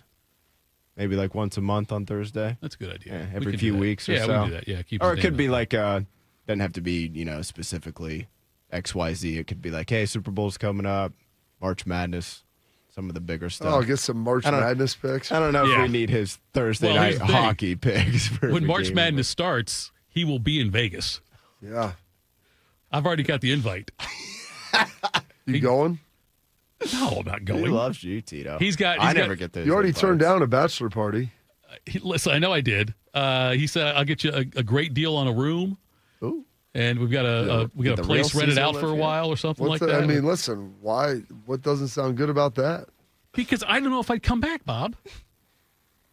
I kind of feel like in this scenario, I would compare Your Highness to Alan. Yeah. You might be a little more Doug. You might be stuck on that roof. Right, yeah. We spent all day trying to find you. 80 grand in that satchel, I'll be fine with it. You know what I mean? So I was headed with that, but yeah, who knows? That's what I could see happening, yes, if I went out there with him. I'd love to go out with him. You know, I would love for 25-year-old Tito to go to Vegas with Your Highness. I don't know if 50, at that point, damn near 55-year-old Tito in Man, Vegas. that file, he's gone. All that's sitting here now. Gosh, what's the line? This is old busted down ex-con. A line that Morgan Freeman Red gives at the end of Shawshank Redemption. That man is gone. All that's sitting here now is that'll be you, Thitoff. That could be me, yeah. So, all right, that's it for us today. Thank you to Austin for joining us. Tomorrow, make sure you tune in. Albert Breer, and it's a Your Highness Brody Thursday.